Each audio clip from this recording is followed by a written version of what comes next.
Welcome, dearest retainers, to Court of Blades, and welcome to Valloward, the greatest city in this or any other age.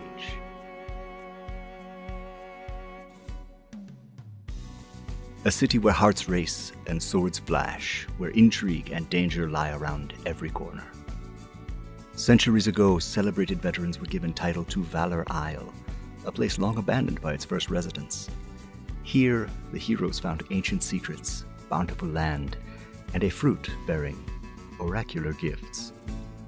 Generations later, 6 families vie for ultimate control of this jewel of the archipelago, each seeking to lead the great dance of houses. A new retinue rises to clash with flashing blades, veiled plots, and powerful magics in pursuit of their house's interests and their own secret ambitions. Speculate presents Valloward, a Court of Blades campaign, starring Primi Mohammed, Marie Bilodeau, Brandon O'Brien, Gregory A. Wilson, and your dancing master, Michael R. Underwood. Be welcome, retainer. Get comfortable, but not too comfortable. It's time for Court of Blades. Yes, indeed, it is that time. What's going on, everyone? Welcome all to a Friday night stream here on the channel, August 11th. I hope everyone is doing well and is looking forward to some more intrigue, excitement, and fun to be had in the land of Valloward, the now 3-time nominated. We need to up our graphics game, obviously. Minnesota Webfest nominated, New Jersey Webfest nominated, and Baltimore Webfest nominated, plus Best Visuals winning from Rainbow Rollfest, Valloward Court of Blades. It is a Speculate production, and we welcome you and welcome all those listening to the podcast version of this as well. Just a quick note before we go any further, if you haven't already done so, please follow us here on the channel. Please check out our YouTube at !ArvTube. You can see past broadcasts of this and other streams related to Speculate and others. You can do that. !ArvCord is the Discord channel where you can hang out with us in between streams. !ArvTweets is my Twitter. !ArvSky is my Blue Sky, where I always try to post when we're going live and things like that. And the website for this, arvanelleron.com, and our own website, of course, speculatesf.com.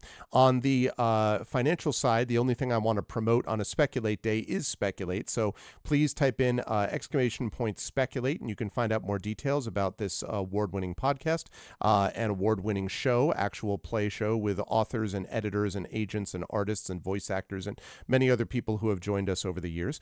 So you can do that with !Speculate. You can also support us on the publishing side with various books and things like that, which we will discuss, and all of that sort of thing. And consider subbing to the channel as well, because that way you will get information about when we go live, and you can also support us in other ways via that route. Last but certainly not least, on the publishing side, actually, sorry, not the publishing side of things, on the other side of things, !BLM, Black Lives Matter, important to affirm and assert the significance and importance of Black lives. !Help Now is the World Health Organization page on suicide prevention. Important to reach out to others when you need help and reach out to others when they need help as well. And !Ukraine, Ukraine, to help the people of Ukraine as they fight back against an illegal and illegitimate war with bravery and courage, and send the message that we will do so in the future as well. I'll talk about the channel schedule tomorrow night later, but right now I am very happy to get back into, oh my goodness, Triffid with the resub. Mike Under is the person who got me to start watching this stream in the first place. That's right. That's actually true. Thank you so much, Triffity Mats, for the tier 1 41 months of support. I really appreciate that. So glad that you became a part of this channel and so much a big part of what we do here. So thank you, Triffid, for the 41 months of support as always. Okay, with all of that said, I'm going to unmute myself so the folks know we're ready to go. I don't think I interrupted anyone, but if I did, I apologize. Then I'm going to unmute them. And last but certainly not least, I'm going to head over to reveal the crew of Court of Blades, and specifically in this case, I'm going to be bringing things over to our dancing master, Michael R. Underwood, to talk more about how amazing, how many Webfests, have we had like 4 more nominations this week, Mike? How many? We're feeling a little pleased about how well everything is done. We're very grateful to everybody, but I'll let Mike talk more about that and about the crew. Mike, over to you. Hello, everyone. I am Mike Underwood. I publish as Michael R. Underwood. I am one of the co-hosts of Speculate, along with Greg, aka Arv here, as well as Brandon, who is joining us tonight as one of the players. I had the very happy thought during the pre-roll today of like, oh, we need to add another Laurel to that to that title card. I love it. And so I went hunting for the Laurel on Film Freeway and posted it in our Discord. And it is a amazing feeling to have received that much positive attention and validation of the work that we've been doing and the attention that we're getting with the film festivals from New Jersey to Minnesota, and now the Baltimore Next Media Web Fest, which I'm especially excited about because I just have to go across town to get there. And that will be very nice. Plus, it's got crabs on it. The award categories for some of these web festivals should start kind of being announced in the next month or so as we get close to the kind of this fall series that they take place in. And as we get news, we will make sure to share it with you all, because the support and excitement and attention of you all who are watching live and the folks who are watching later on in the VODs are a big part of why we make these shows. You know, we can play role-playing games with one another and have fun with one another, and that is great and wonderful, and I never want to tell anyone that they shouldn't just play games with their friends if that's what they're looking to do. But because we are doing this in a way where we are presenting this as entertainment, we are trying to create work that we hope will say something interesting and provide stimulation in a fun and or dramatic way for people. It's really great to have that positive feedback and to be able to get some feedback from the audience live, which is one of the things that I love about doing live streamed actual play. So that's my brief wax poetic about our web festival situation. And now I am going to continue talking while I give our players the order in which I'm going to ask them to introduce themselves. As I said before, I'm Mike. I am a author, podcaster, and game designer. My my one-page Star Trek pastiche game, The Only Logical Solution is Hijinks, was published last summer, and you can get that at Pay What You Want over on itch.io. And I'm currently taking my Genrenauts Forged in the Dark RPG on submission around the industry. So when I have more news that I can share with that, I will certainly do so. You can find me on the Bird app, which I refuse to call X, at Mike R. Underwood. And I'm also there at Blue Sky, which I like a fair bit more. And now I'm going to invite our players to introduce themselves, starting with Darcie. Hello, everyone. First of all, congratulations. Wow, there's so many new nominations. I'm so excited. I'm Darcie Little Badger, and as of Monday, 3 a.m., I turned in like all of the edits for my third book, Shannon Lende, which is a young adult fantasy. So now I'm starting to work on an adult book. Oh my gosh, I'm excited. I don't know when that. I haven't even like written the outline for that. And you can find me on Instagram at Dr. Little Badger, or I also do Twitch where I do co-working, and I've been playing scary games as well. I'm at Author Little Badger. I'm Rhiannon Held. I write urban fantasy. The Silver series is the big one, as Rhiannon Held, and then space opera is RZ Held. It's a novella series, and a couple of things from both of those are going to be on sale. I hope. I've submitted them for the big Narratest sale that's coming up August 20 something. I'll look it up by the end of the show. And so if you want to know if I get in and what's going on with that and all the other great books in it at that time, I am on the app formerly known as Twitter, at Rhiannon Held, and the same on Blue Sky. Hello everyone, it is I, Brandon O'Brien. I am a poet, writer, and game designer from Trinidad and Tobago. I'm also one of the co-hosts of Speculate alongside Mike, our dancing master, and Greg. And I am also the lead RPG designer of the Grey Shade RPG, that is the tie-in RPG for Greg's Grey Assassin trilogy. I actually had to flee the room to get my copy of this to let people know that we made this for Gen Con, and it's actually really rad. And I until the actual RPG comes out, this is actually very cool, and I'm very glad that people actually got a chance to see the thing. But yeah, you can find me all over the social media at the Rising Tides, including the Hell site, formerly known as Twitter. And I have a newsletter that is also my website at brandonobrien.xyz. Good stuff. I'm not in any way right now trying to change my lighting setup to what it's supposed to be. There we go. I was like, something is wrong. I'm like, my lights are completely wrong. Okay, the lights are right. Everything is good. I is Pro Streamer. It's good to see everyone. My name is Greg Wilson, as has been previously stated, is my real name. I'm Arvin Eleron on here. I also happen to have with me this shiny little item that you can see, the Gray Shade RPG sort of teaser that has details in here, sound shifting, using faith as a mechanic, and a whole bunch of other things. And that is all related to these two books, which I apologize, but since I got this second one literally like 2 weeks ago, I've been showing it around a lot. That is Renegade, which is the sequel to my award-winning Gray Shade that came out last year.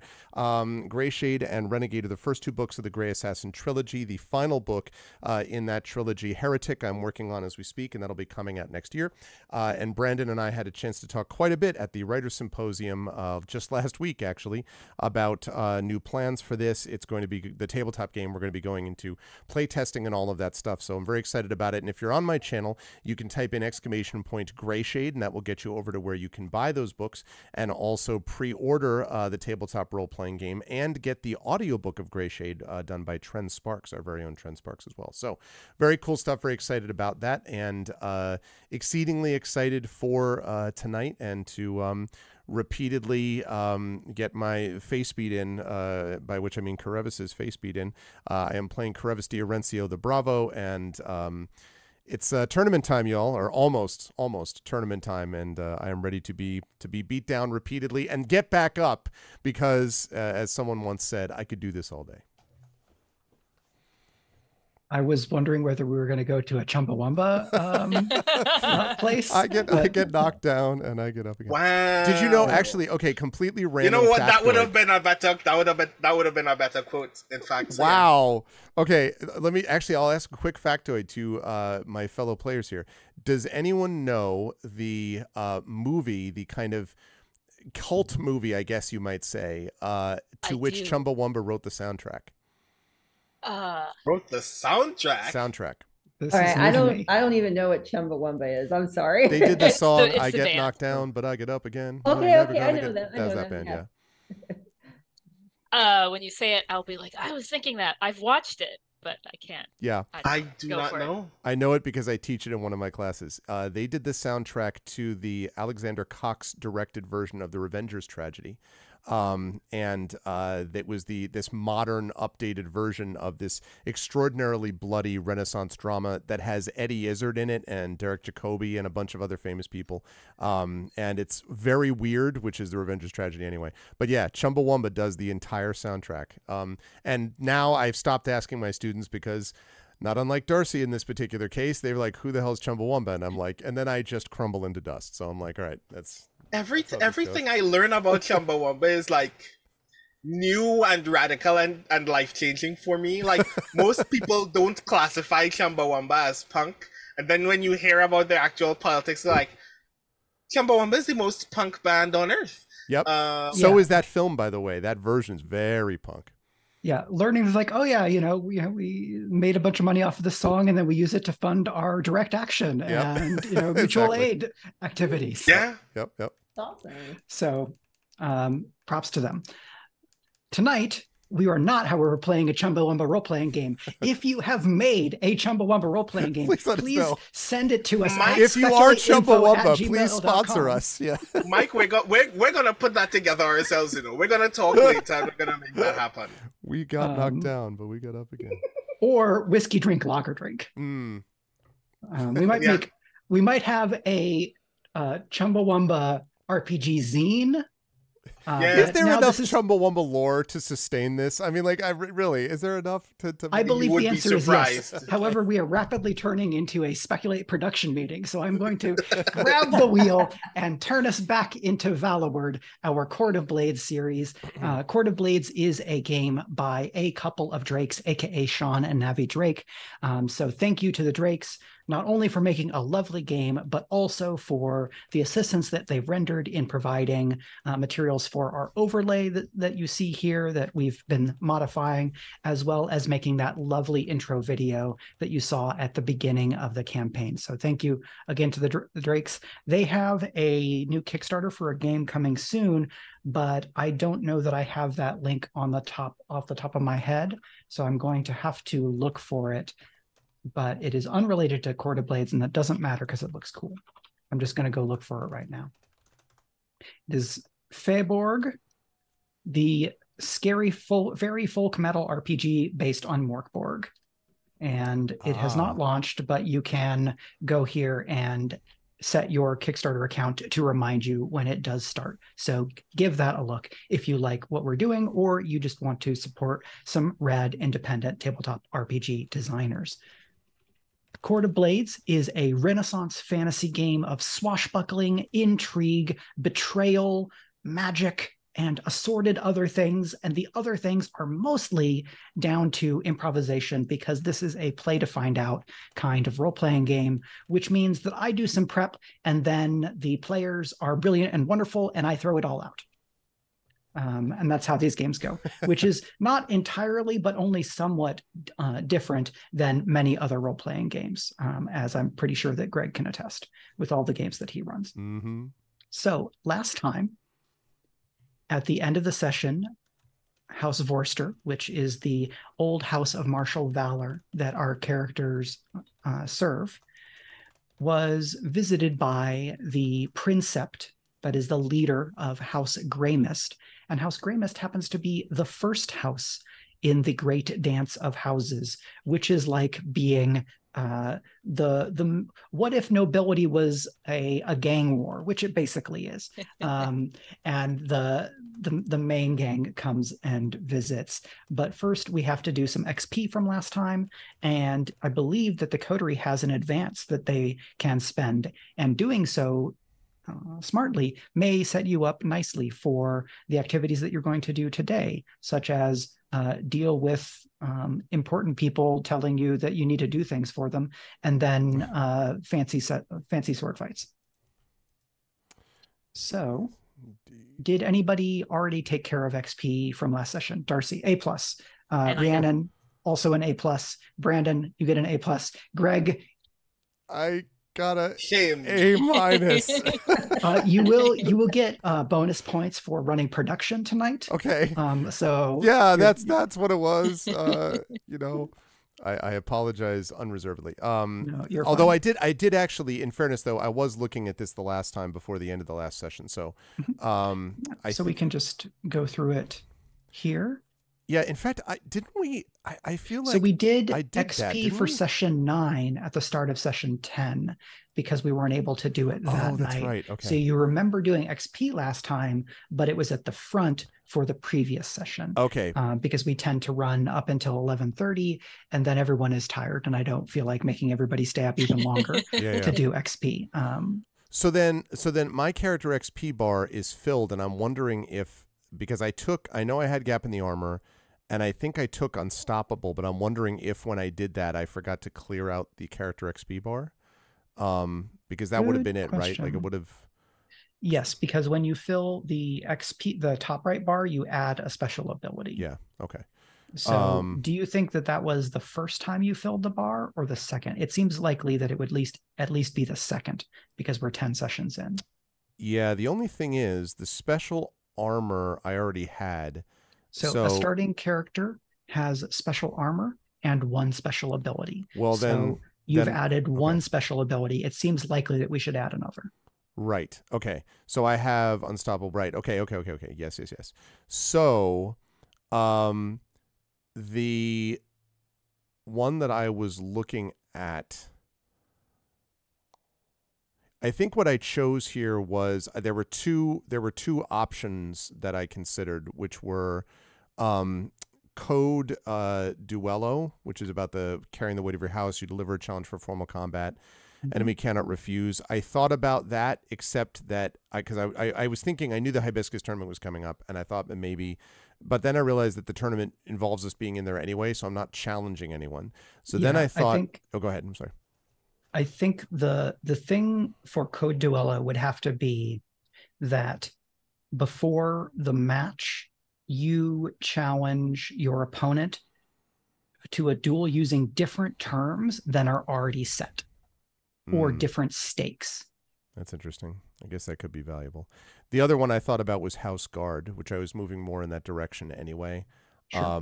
Because of being able to resist, protect a member of my coterie, resist with +1D, and when I take harm, clear 1 stress, and I thought that would be super useful because I'm sure I might be taking some hella harm. So I think House Guard is the plan. So that makes great sense to me. Okay. And then the XP triggers. So it would have been for last time. Oh, geez. Correct. Okay. So this was in session post train. So post train, it was the height of the storm season. Right. You went to the Bravo's salon and did some scouting out of your opponents where you learned about right. We established the identity of each of the other Bravos of the houses. You learned about Ren and Marlowe. We talked about Valeria and Valda, as well as your friend Rodriguez. Right. So I would say, I do remember all of that. I would say that I addressed a challenge with panache, not violence that time because the session didn't allow for it. It just didn't come up. So I panache. I definitely expressed my beliefs, drives, heritage, or background multiple times during that session because I was literally using my training and knowledge and my interest in this sort of kind of combat as well. And then the struggling with issues, I do believe I also spoke to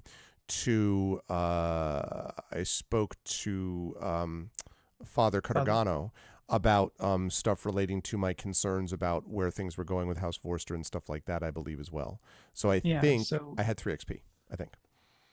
For struggle with issues from indulgences or scandals, often the bar is, did you have to make a roll about it outside of indulging vice?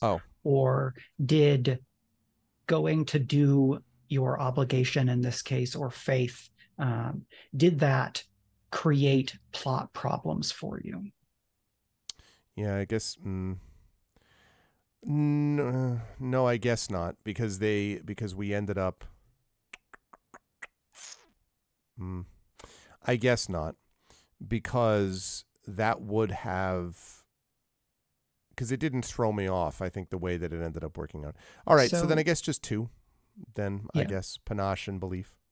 The one I might give you is that I think you may have reduced exposure also in that kind of cleanup, which, if you feel like, might count for indulgences or scandals on the crew level, because you all got a level of shame and then work to reduce your exposure could count. That is stretching it a little bit, but I'm willing to extend that here if you think that that is appropriate for what happened last time. If I'm allowed to sort of connect individual like advancement to the sort of crew experience, then sure, because God knows the crew is up against it at the moment, trying to figure out stuff. So your individual action in that case. Okay. All right. Well, then in that case, 3. I appreciate the extra thought.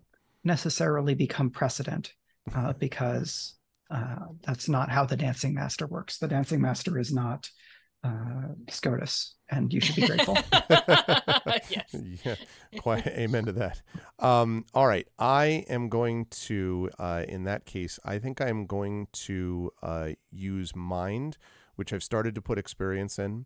And I want to increase that. Eventually, I'm going to want to increase survey, which I'm going to be using more extensively. So I think I'm going to put all 3, also because I don't need to do anything extra with character XP. So all 3 are going to go to mind there. Yeah, though something you might think about, and I'll state this to be more broadly applicable for everyone, that when you indulge or seek solace, you roll your lowest attribute.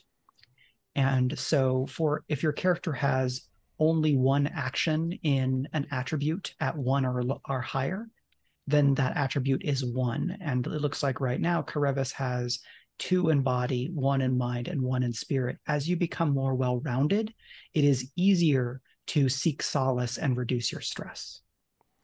Now, you don't have to make that decision yet because the mind track isn't full, but this seemed like a useful opportunity to make that reminder. I see. Well, I mean, and I it just would got be... my second on body for that reason. Oh, okay. Great. Yeah, I already had the 2 on body, I guess, but I guess I would need to eventually, to balance it out, would need to balance it with mind and spirit anyway, presumably. Right. So, but I see what you mean, as opposed to putting all the, adding something into like tinker or study or hunt, you mean, instead of just into survey. Okay, gotcha. And now that you have 3 special abilities, that's a pretty good spread. So if you wanted to focus your XP into gaining actions, maybe that is a solid call. You're kind of already making that move here. Okay. All right. Okay, so that's me. I take my A- with humility and apologies. Okay. And then we will want to make a selection for your coterie advance. So when the coterie XP track fills, you can gain a new special ability in the kind of middle column. Yep. Or you can gain 2 points of upgrades. The upgrades are the unique upgrades or the universal upgrades, and these are both in the right-hand column that you might need to extend your window out or extend the tab out to be able to see. You already have Vigilant, which gives you access to tunnels, and you have Incorruptible, which means that all of your cohorts and experts and colleagues are loyal. They will not betray you. You have Training in Body, which means you gain more XP when you train that category. But then you could gain some others. So looking at those, do any appeal, or does anybody have questions? I'm busy reading all of them. Sure thing.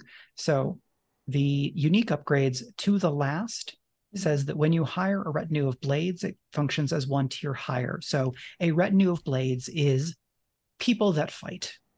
You know, these are, if the musketeers from the 3 Musketeers and so on and so forth by Alexandre Dumas, if they were a type of retinue, they would be a retinue of blades. So they are not people who are especially good at stealth or socializing or anything else, but if you send them into a fight, they're going to do a good job. To be straightforward. And Thoroughbreds gives you access to the house's stables. You can get anywhere in the city much faster than your rivals, and few can stand against a charge of Vorster Chevaliers.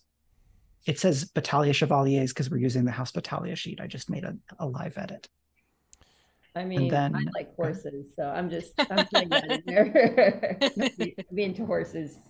So under quality, if you take any of those, that increases the effective tier of that part of your gear.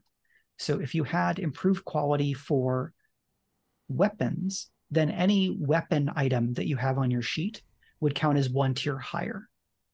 And then supplies, gears, tools, implements, documents, those line up with the items in your gear that have that word, right? So anything that has tools goes up with tools. Yes, Brandon. Point of clarification, because I don't think this has ever come up in a Fortunately Dark game that I have ever played or ran. Can the quality of an item exceed fine if you increase its quality?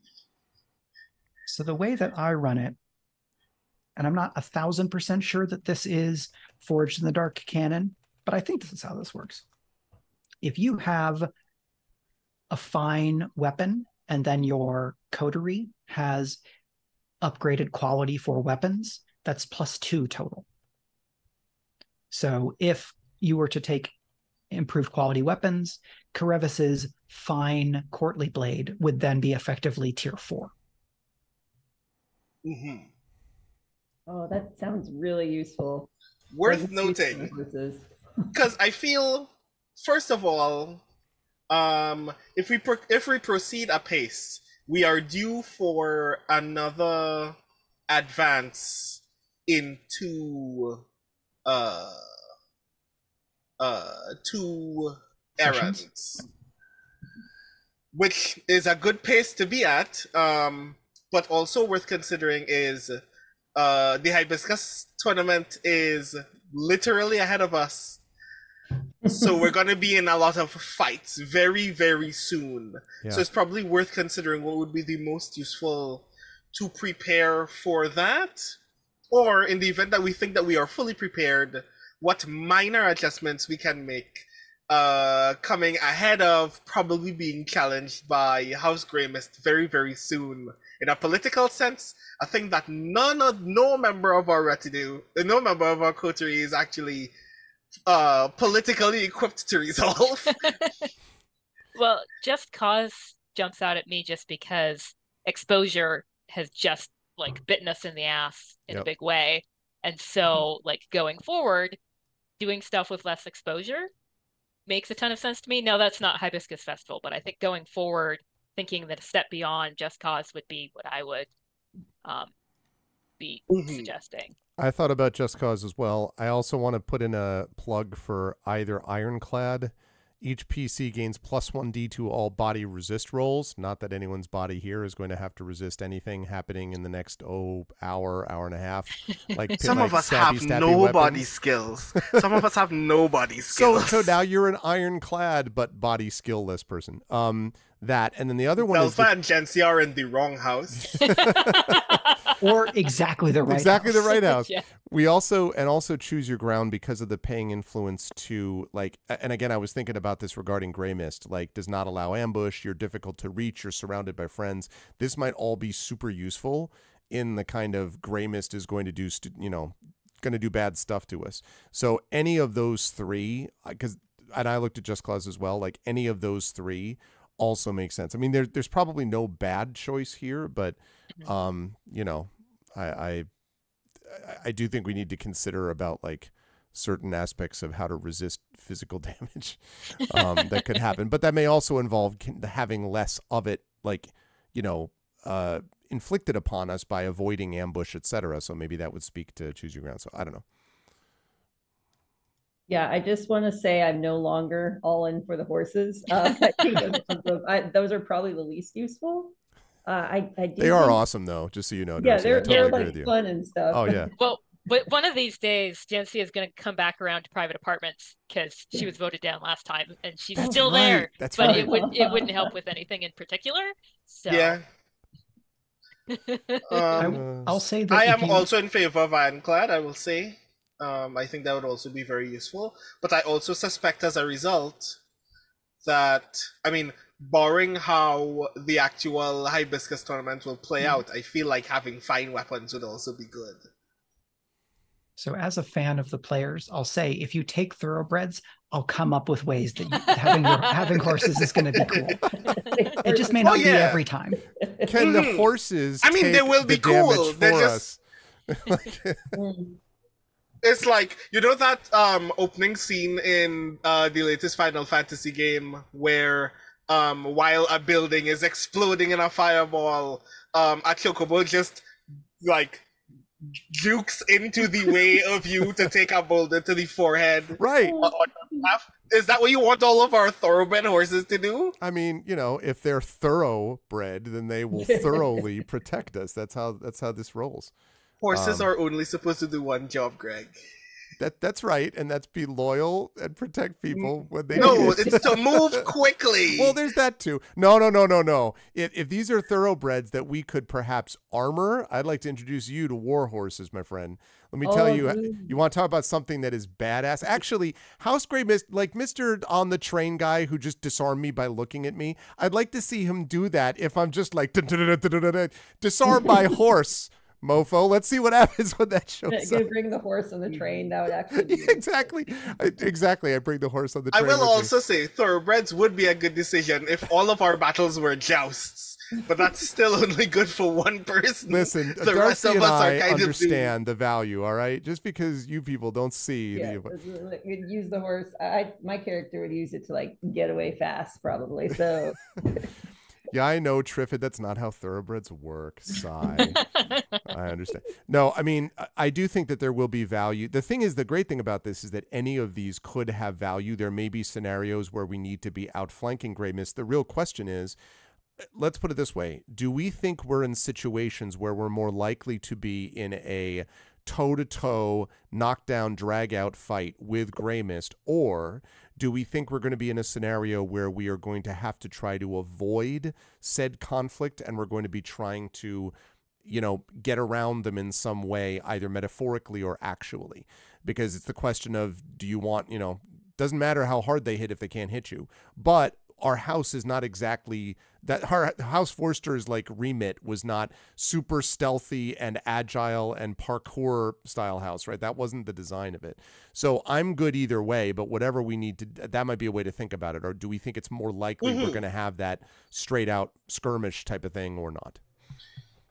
I think Grey Mist is going to look for a lot of opportunities to politically outmaneuver us, and the Hibiscus Tournament is a very good opportunity to get a sense of how we fight, while also using our comportment in that event as another opportunity to potentially disgrace us. And I think that while we can take a lot of body blows at the moment, most of us have not suffered any trauma conditions at this point. While I would like to avoid that as much as possible, I don't want to find out what happens when we get too much shame. So then I'd like to avoid that as much like as Rhiannon possible. said. So I'm sorry, Brandon. So then just cause, like Rhiannon said, might make the most sense then, because of reducing exposure, which is less likely to lead to shame. Mm. I mean, it is true we're going to be up against them a lot, so they are going to, as you just said, they're going to be trying to expose us again. So I guess that under those circumstances, then it makes sense to, and it, you know, narratively, actually, it does kind of fit, don't you all think? That like the house trusts our intuition, so like they do trust our intuition, like, and we do the right thing to cost to ourselves all the time. Like, so it also fits on a narrative level for us to say we have done so much, and we can kind of see that Grey Mist is kind of out to get us. This is the one moment that we're all going to be in the same place. Maybe we should keep our heads down a little bit in that sense. That's true. Also, Rudinell points out that punching a horse in the middle of a race is probably a crap ton of shame points. But we're not, to be clear, we're not actually racing horses yet. Although that'll be fun. I can just see Mike furiously writing notes down, just like, have horse race after Hibiscus. Oh, God. Anyway. So if you reach four shame, your coterie is dismissed from service to the house. Ooh. Damn. You're at level 1, where you have to lose a downtime action. At level 2 shame, the coterie's house finds it subject to the first house's censure and loses 1 errand per social season until they make amends. The first house is Grey Mist right now. Yeah, all right. So we I guess we know what we need to get then. We need to not have exposure. Yep. Okay. All for it. Sorry, horses. Maybe next time. So that is Just Cause? Yeah. Okay. Just Cause. So selected. There you go. Yeah, punch the other horse. Maybe they'll like you. Oh, man. Okay. So we left off last time with the post-credit scene that I gave you of the entourage from House Grey Mist, including Princept Fangvir Grey Mist, a elder statesman who I described as a veteran of every type of war that you can fight as a noble.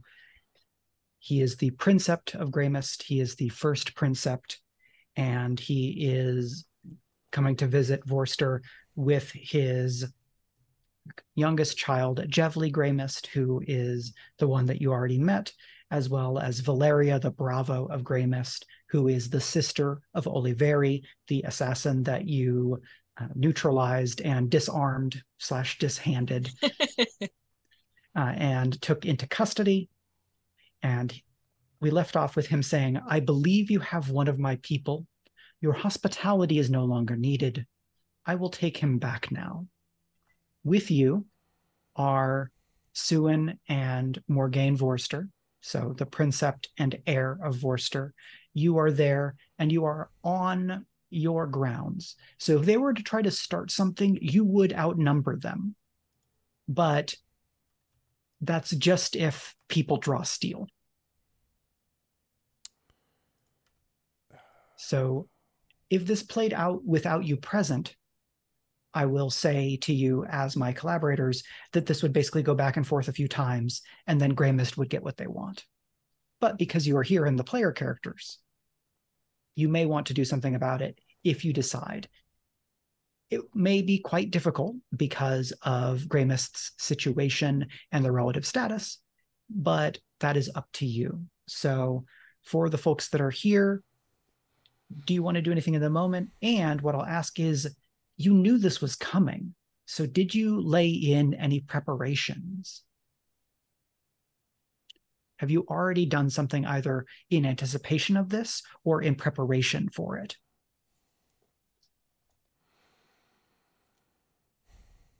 So to get rid of the one shame, we need to do something for that. It's towards Grey Mist, right? Yes, so the make amends. Yeah. You can spend an entire errand to clear one level of shame, or I think as I described last time, we can do a long-term project. But I will follow the fiction. If you do something in this scene that we feel like kind of makes that all of that good, then that may just go away because we begin and end with the fiction. So that's one thing you might bring to this is like, how can we let this play out in a way that gives us the maximum benefit? You know, is that just eat all of the crow and hope that it pays off? So one thing that I think if Gensia is willing to do this, or I should say if Rhiannon is willing to do this as Gensia, would be a little bit of a quick flashback scene in which I would have gone to Gensia and asked about details regarding this Oblivion blade that no one is supposed to have and which any house is going to believe is fundamentally imbalancing. And the theory would be that if we can demonstrate, because I'm pretty sure that, well, I know that Mark got knocked down by, the guard, right, on the train. Mm-hmm. But we know that the Oblivion blade, I know some of us, I saw it, and I think we all saw it at some point. But also, I'm pretty sure, Gensia, but correct me if I'm wrong, that you had also sensed that there was, like, something very powerfully magical and, like, beyond the norm. And so I think something like that. So I rolled and I got a good roll enough to sort of think back to where I'd read about it. Yeah. So I had some details. So if we are able to provide evidence that they have this blade and Jevli Grey Mist was right there, then it would be a good way to be like either.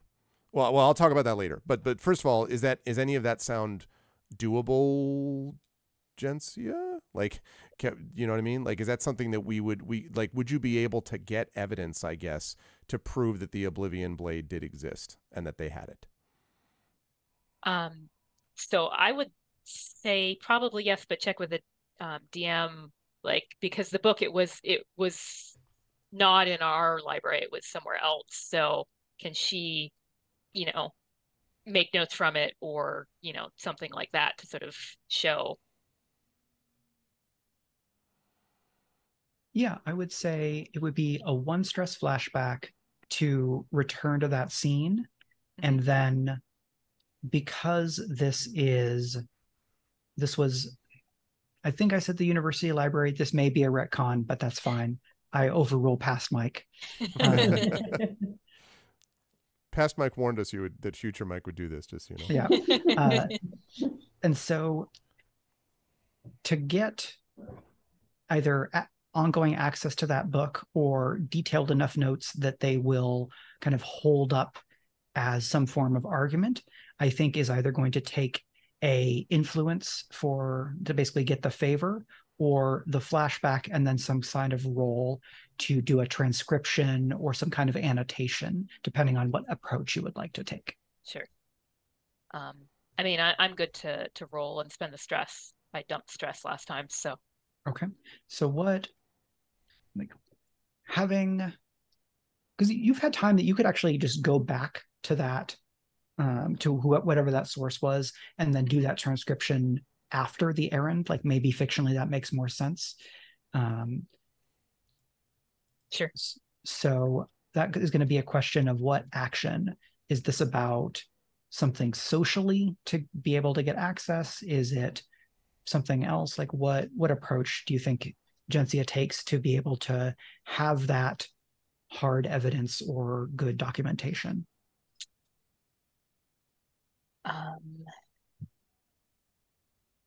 Well, so I feel like the studying was finding it and like having it, and so then it would be something.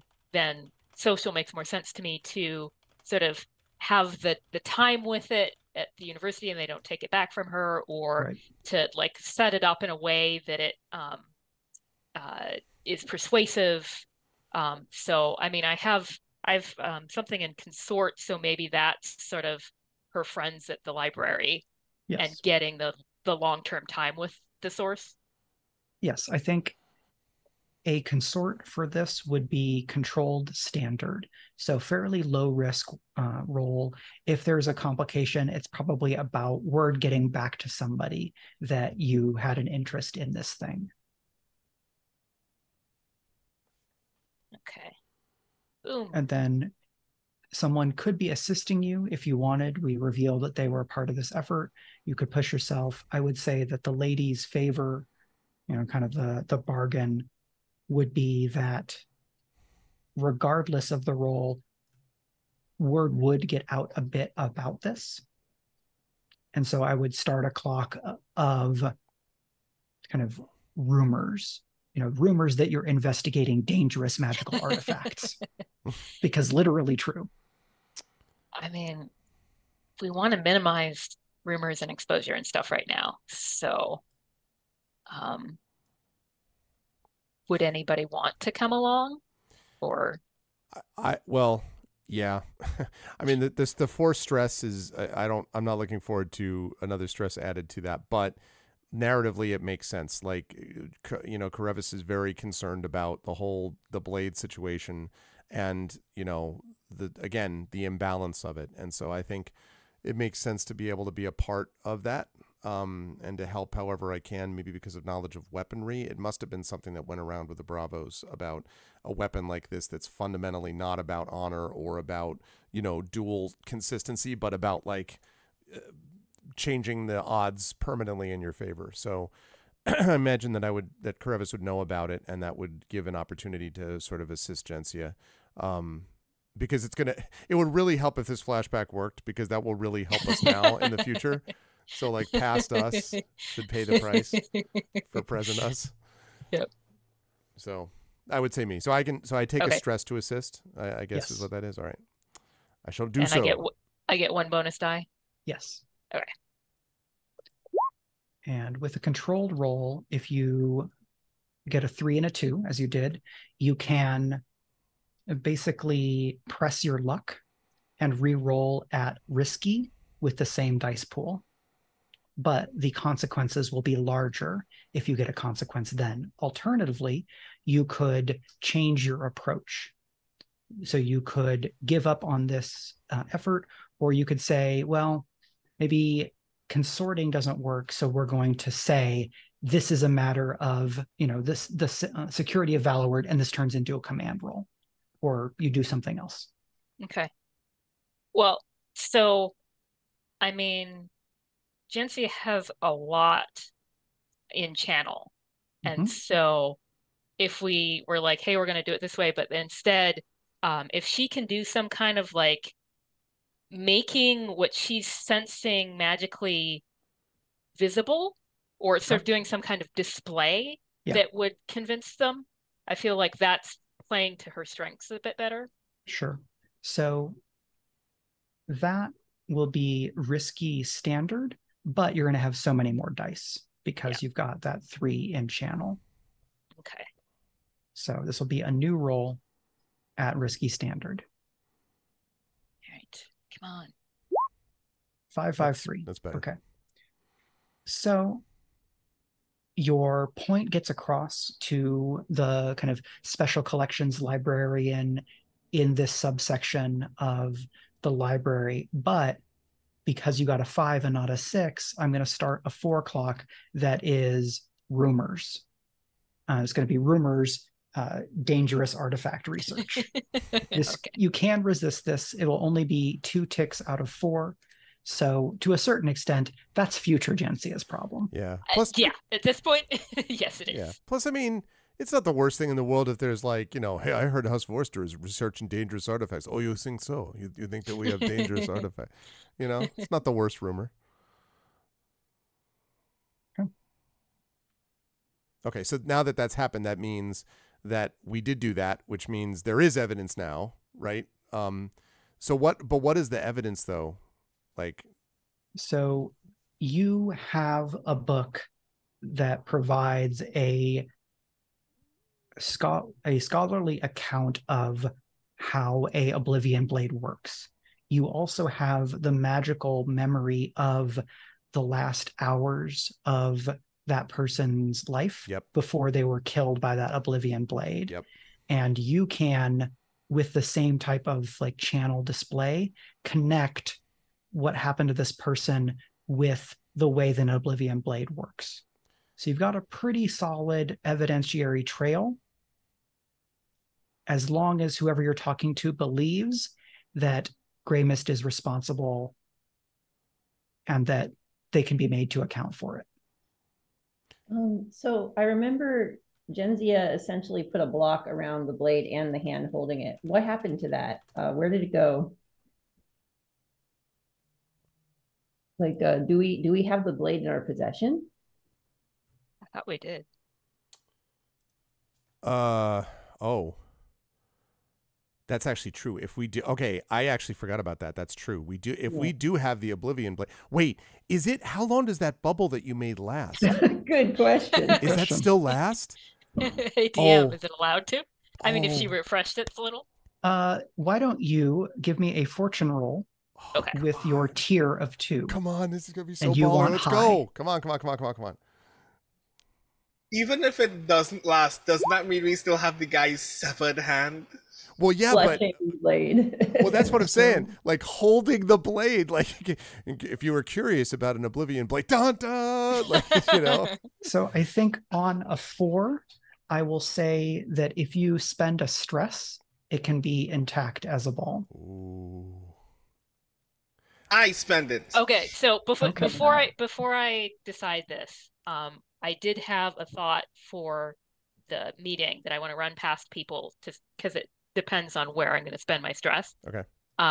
So my thought for the meeting is that seeing as making amends would be a great thing to do, what if we spin it, not that Grey Mist will believe us, but like we sort of have this polite fiction between the two houses, that we saved Jevli from this rogue family retainer who was going after people and was going to hit Jevli next, and we saved her. So we did Grey Mist a favor, and now we're going to give them back their retainer that we like carefully, like, you know, help them out with. Their retainer, but not their blade.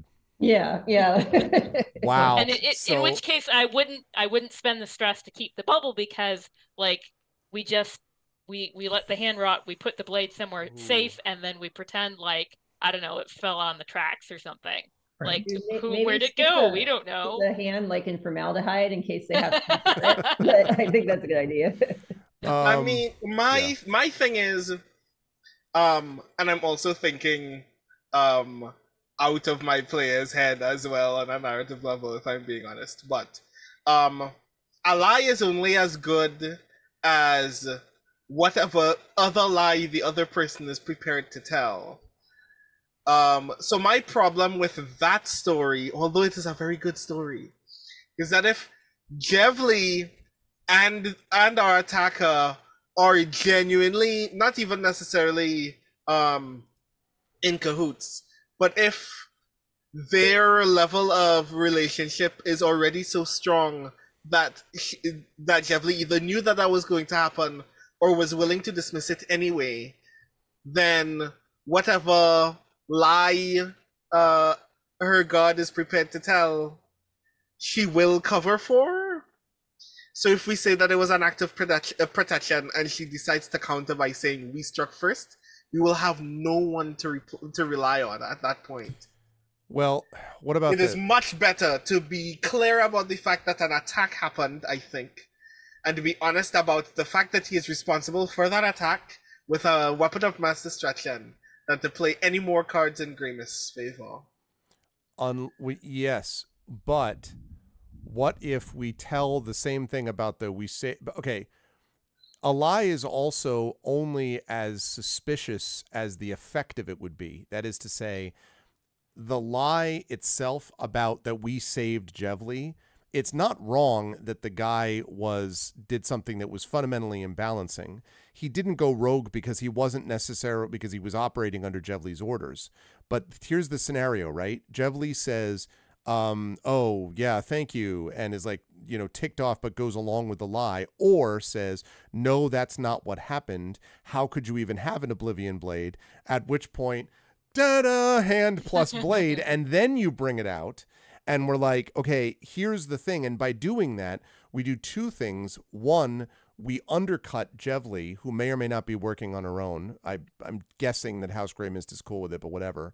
And number two, we impress our own house leader. And number three, we make it very difficult then for Grey Mist to make these sort of public stances, right? If the rest of the houses in Valloward know that they were willing to risk not only having this blade, but having the blade run by basically some hitman for the youngest child of Grey Mist, doesn't that seem to you that most houses would be like, hey, wait a minute, right? And all of a sudden, it's like in the NFL, one team can do a bunch of stuff, but there's 32 other teams that eventually are going to be like, hey, you can't just do this on your own. We do get to check you as a collective. So if all the houses of Valloward are like, you can't, this is totally irresponsible, what happens if you go after us? Then we would have undercut Grey Mist, and Grey Mist would almost be forced to grant us amends. Now, it would piss them off and make them more enemies, but I feel like that ship has sailed. That's already happened. So that would be my thought, is that this would maybe cover our bases both ways, maybe. Yeah, and I was just thinking, so in the battle itself, she actually she wasn't an active participant. She didn't vocalize any support for the But she also didn't flinch. She did flinch a little, but we can pretend. I mean, they know we know, but there's this plausible deniability. If we were extremely naive, and let's just say, I mean, someone might be able to say, we don't know that she was involved. It wasn't like she came out and tried to attack us directly. Right. So there is that, there's no direct evidence of her complicity. Mm-hmm. So we could just play up that ignorance in a way to give them an out, to keep this diplomatic relation, put it all on that guy, because, And it makes Jevly think twice, because it means that going forward, Jevly knows that we know, and also has to know that the Oblivion Blade is missing. Mm-hmm. Yep. So and can't say that, right? Can't be like, but what happened to my Oblivion Blade? I mean, she can't go. Can I get now that we've settled this? Can I get the knife? Can I get my Oblivion Blade back? Dude, in the interest of replicate it, make a normal blade that just looks like it. See if she can recognize the difference there. So I want to pause here. In the interest of the kind of spirit of Forge in the Dark games, generally we are advised not to plan. Oh, sorry. Mm-hmm. So we're just supposed to do the thing. That's fine. Okay. I think talking through some options is solid, especially because it's been about a month since we played. But with that discussion in mind, I'd love to see if we can return to the scene and then ask, within the scene, what are you doing? Okay. Yes. Also, I love that we were having all of this discussion in front of the GM in the first place. So obviously, nothing will ever change about our decision. Yeah.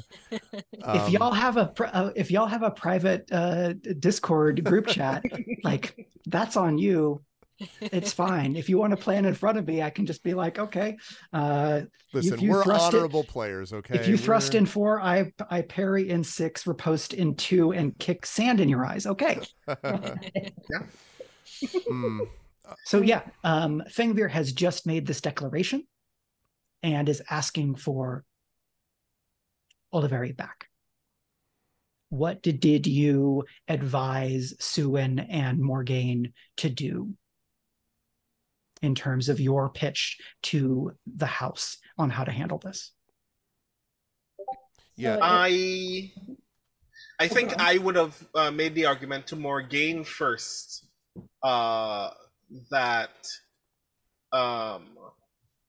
no matter what argument Morgaine is prepared to make, we shouldn't let Oliveri at least leave without having faced justice. Yeah, can't really let them leave without facing justice. Also, it'll help us. I mean, we would have told, I guess, Morgaine and Suin about we would have told them all the stuff that happened. Like, we would not give them this lie. We would tell them what actually happened. So I think what we would advise them is, that, and then I mean, I don't really know how to do this. I'm not sure how to do this, Mike, because my thought is that I'm not sure what our house leaders would think. I would still lean towards trying to get out of this by basically pushing Jevli into a corner, is what I think we should do, because I think that way we either undercut Jevli's position with the house or we undercut the house itself, and either one is beneficial to us. So that would be what I would recommend, but I don't know whether the house leaders are like, get the hell out of here. No, we're not going to do that. I don't. So the way I'm going to pitch this as the GM that will let you as the players be more in the spotlight for the scene versus me talking to myself as like 4 different people. Yeah, no. Right. Is that Suin and Morgaine's approach is, we trust you and we believe you. And so we are going to back you up when they come, but you're the ones who know the truth. Okay. That sounds. And so, like, when we have this brief back and forth, Morgaine says, Princept, Greymist, it is an honor for you to be gracing our house. We welcome you with all of the due courtesy appropriate to the day. We have been in custody of a man we believe to be one of your retainers. I am grateful for the confirmation you give that he is in fact a retainer of Greymist, and we'll be very happy to direct you to our retainers, the messengers, who speak with our voice in this matter, as they were the ones who were witness to his crimes. And like, Fengvir kind of bristles at that, and like Jevli is in a very composed state, whereas on the train she was like bored but watchful, and then like kind of playing with Jensia and with you all a little bit like a cat with a ball. Here she is much more like prim and proper. And Jevli here speaks up and says, you attacked my retainer, took his hand, and now you speak of him as a criminal? Such presumption for a house that has barely risen from the minor ranks. Can we have a very quick flashback sequence in which I invited a scribe to be writing down all of this, including details about, let me just broadcast this on Vallo Twitch, and okay. Yeah. No, I think having a scribe here is fine. If you want a independent scribe, someone who has more of a like unimpeachable reputation, I would say that's probably one stress. Just having a house scribe, free.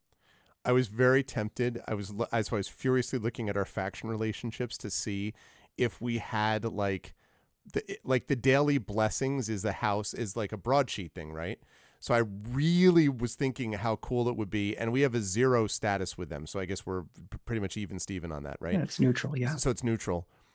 Would it be Oh God, I don't know about taking stress If all the time. you, But what do you all think about the possibility of bringing the Daily Blessing to newspaper record this? Like, I understand the risk is higher, but if we're trying to drop our shame and we play this right, isn't this the way to do it? so what I'll say Maybe? is you have 2 favor with the House's minor. If you spend one of those, it's done. You've got them. They're here. Oh, well, it's up to all of you, but I'm wondering, I don't know. Having the fourth estate there is just, I don't know. I'm willing to bet on this as well. Sure. Okay. Yep. As long as it doesn't go off the rails, I think it's a good plan. That's the problem. Okay, well, listen. I mean, that's the only thing we have no control over. If this goes off the rails, then we're also in the papers now, you guys. Yeah, exactly. And so, in the TV show, we pull back to reveal a young woman, light brown skin, very big hat, lovely plume, like kind of peacock plume feather, Nice. just writing furiously, but with a gorgeous hand. And with a feather just as big as the plume, by the way. Oh, yeah. Right? Like the quill, the quill feather, like fully bends all the way over Yeah. because it's so big. Okay. Awesome. I just want to make sure that was recorded. So I guess when are we allowed to? I should just ask the dance master. When are we allowed to step forward without committing unconscionable breaches of etiquette? Like, I don't want to be like stepping between my betters and all that. Morgaine has basically said, "I have the messengers back. They can speak for us here. So now is fine." And I'm sorry to do this kind of like not really a flashback, but the retainer has been like sealed, like closed-lipped about everything. So quiet, no information from this guy. Right. That's what I figured. Just double checking. Zelf, I mean, I'm going to I'll talk at some point, whatever. But Zelfa, is this you? This feels like a big Zelfa moment. Mm. And Gencia, like, she's got the display, she's got the notes, like they're like tucked under her arm. Yeah. She's ready to go, but she's not talking. She's waiting for somebody to like point to her. Okay. So when y'all point at me. So to be clear, the knife and the hand is being visibly displayed in this room? Not yet. No, not yet. The idea is when the moment happens, if it happens. If we're doing this whole like Jevely thing where we're trying to pretend, you know what I mean? And then if Jevely's like, no, that's not how it happened, then we're like, really? I present you karma, known as a hand holding an oblivion sword. That would be. Is the retainer here, by the way? Is the retainer in the room? If you want to have like brought him out to receive him, y'all knew that Grey Mist was coming, right? Because they made a fuss about it. Yeah. I think we shouldn't. Yeah, I agree. Yeah. Yep. Okay. So I have my like legal uniform and I have Vorster house dress, but I had a house tailor make a special pantsuit for me in Vorster colors, which is like only if I'm attempting to make a case for House Vorster, and that's what I'm wearing right now, and it has one like the right sleeve has this like small embossed salamander from the shoulder all the way down to the end of the sleeve, and I turn to them and I say, respectfully, while I understand your frustration in this moment at the very tense and hostile events that took place on that train car, we should open by clarifying that there are witnesses to the event in this room who can clarify that a credible threat had emerged and that the agent of that threat needs to be held accountable for their actions. The law of Valloward is the same for us all. That person will face such judgment both internally and externally from House Vorster. But that judgment still needs be meted out. And once we can agree on said judgment, then we can proceed without any further bad blood between our fair houses. And Fengvir says, I'm grateful to hear that you respect the rule of law and the customs of Valloward, and that Vorster has not fallen so far that they have forgotten their part in history, though it has passed in terms of greatness. Their part in history. He's saying this to the altar, and I'm having so many feelings, but continue. That's right. History only began with Grey Mist, didn't you know? However, you say that people here will testify to the events. I don't know why I should believe the words of other retainers of Vorster in a ploy by Vorster to besmirch the honor of one of my retainers, whom you have maimed. Do you have witnesses among the populace who will attest to these accusations? Wait, remember that drunk guy who kept like challenging? So I remember he was kind of involved near the end. Did he get like thrown out of the train and like never to be seen again? Or like he bled with everybody else? There were still a small handful of people in the train when all this stuff went down. I'm pretty sure we like rescued him from being like, almost okay. So there's some people who can attest to that. Yeah, I mean, yeah, sorry. Oh no, I was just gonna. I do want to say that when we are accused of striking first, my character would just like woundedly brush his right, wherever we kicked, like his stomach or whatever. Yeah, it still hurts. But yeah, no, it does not speak at this moment. Go on. Yeah, I mean, so we would probably say like, I guess I would. Well, I don't want to jump in. I don't want to step on Zelfa, but. I mean, if you want to take it, but I am prepared to take it. Go ahead. I'll wait until we actually get to the dun dun dun moment. All of us are ready to do the thing. I really want to take this. Oh man, history began and ended with colonizers. God help me. Oh yeah.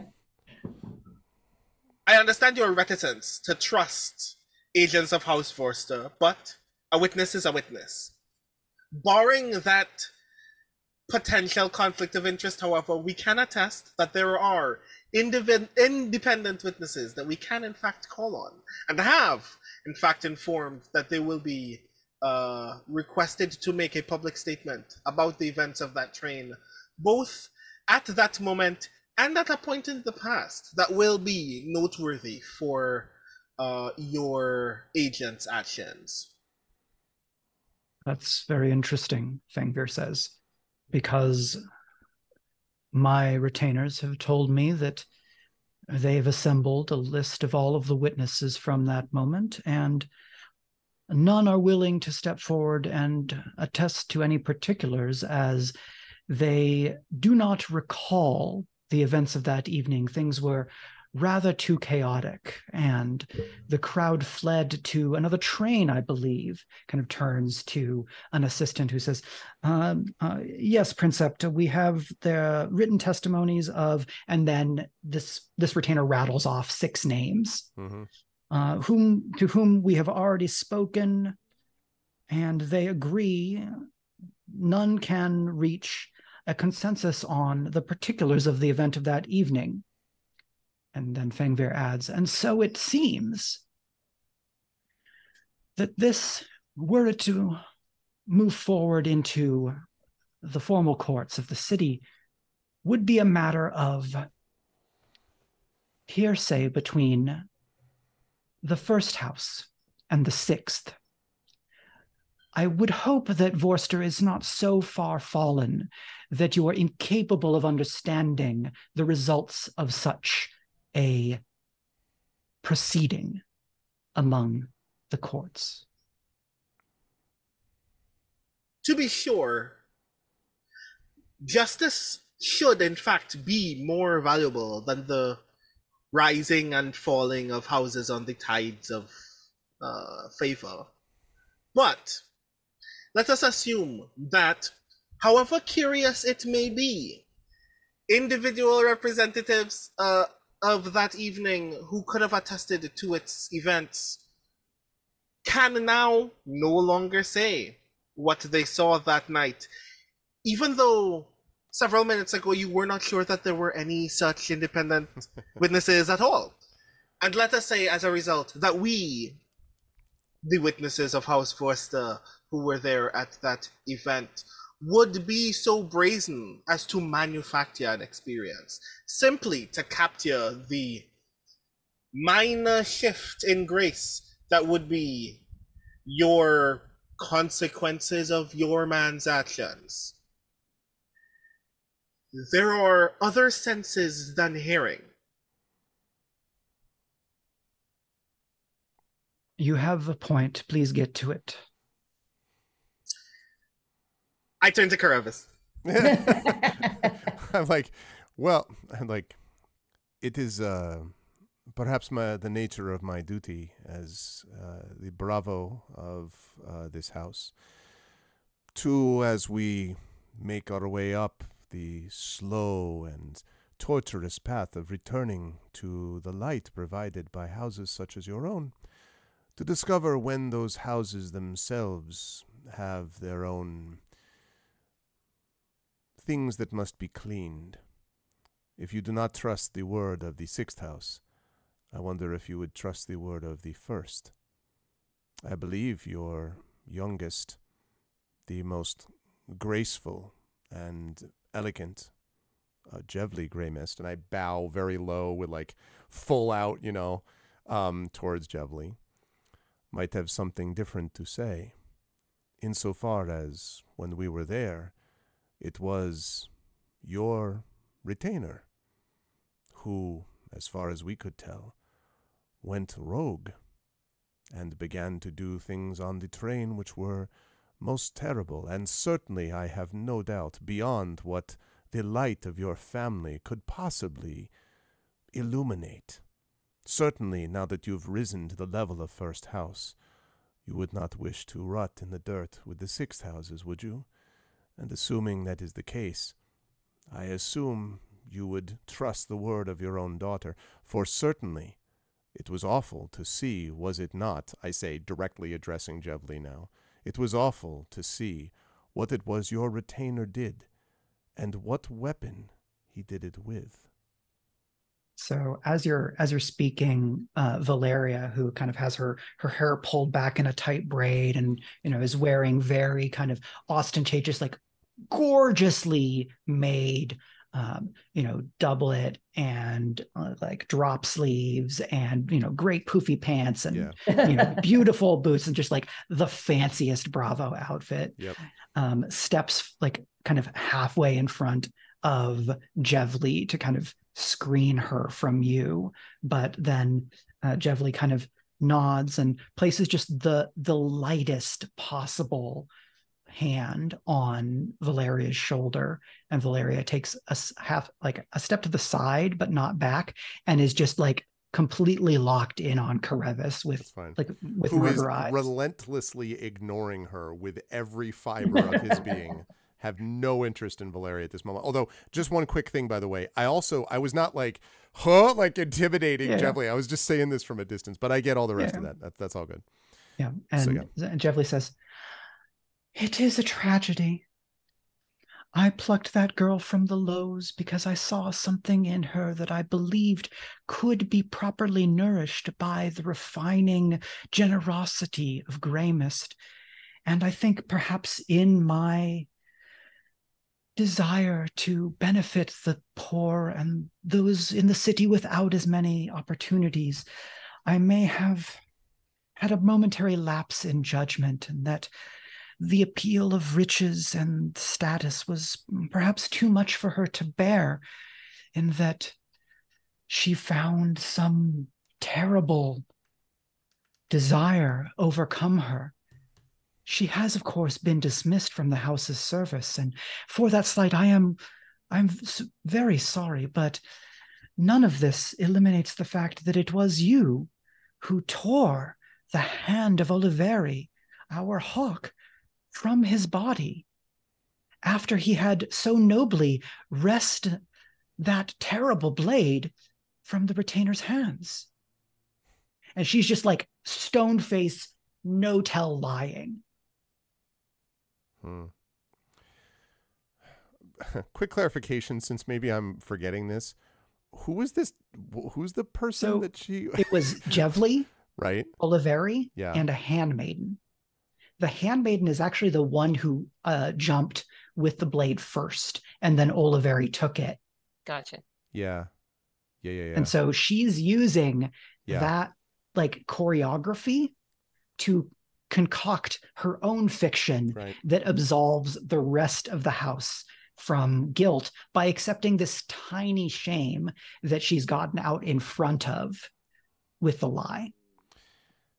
So I see. So when she says all that, I nod very slowly, and I say, so when your man, as you say, wrested this blade from the handmaiden, your hawk, who is renowned for his strength, his ability to manage things in terms of combat, when he, as you say, wrested this blade from this handmaiden who you raised from nothing, was it at that point, I would ask, that he then decided to go on the attack?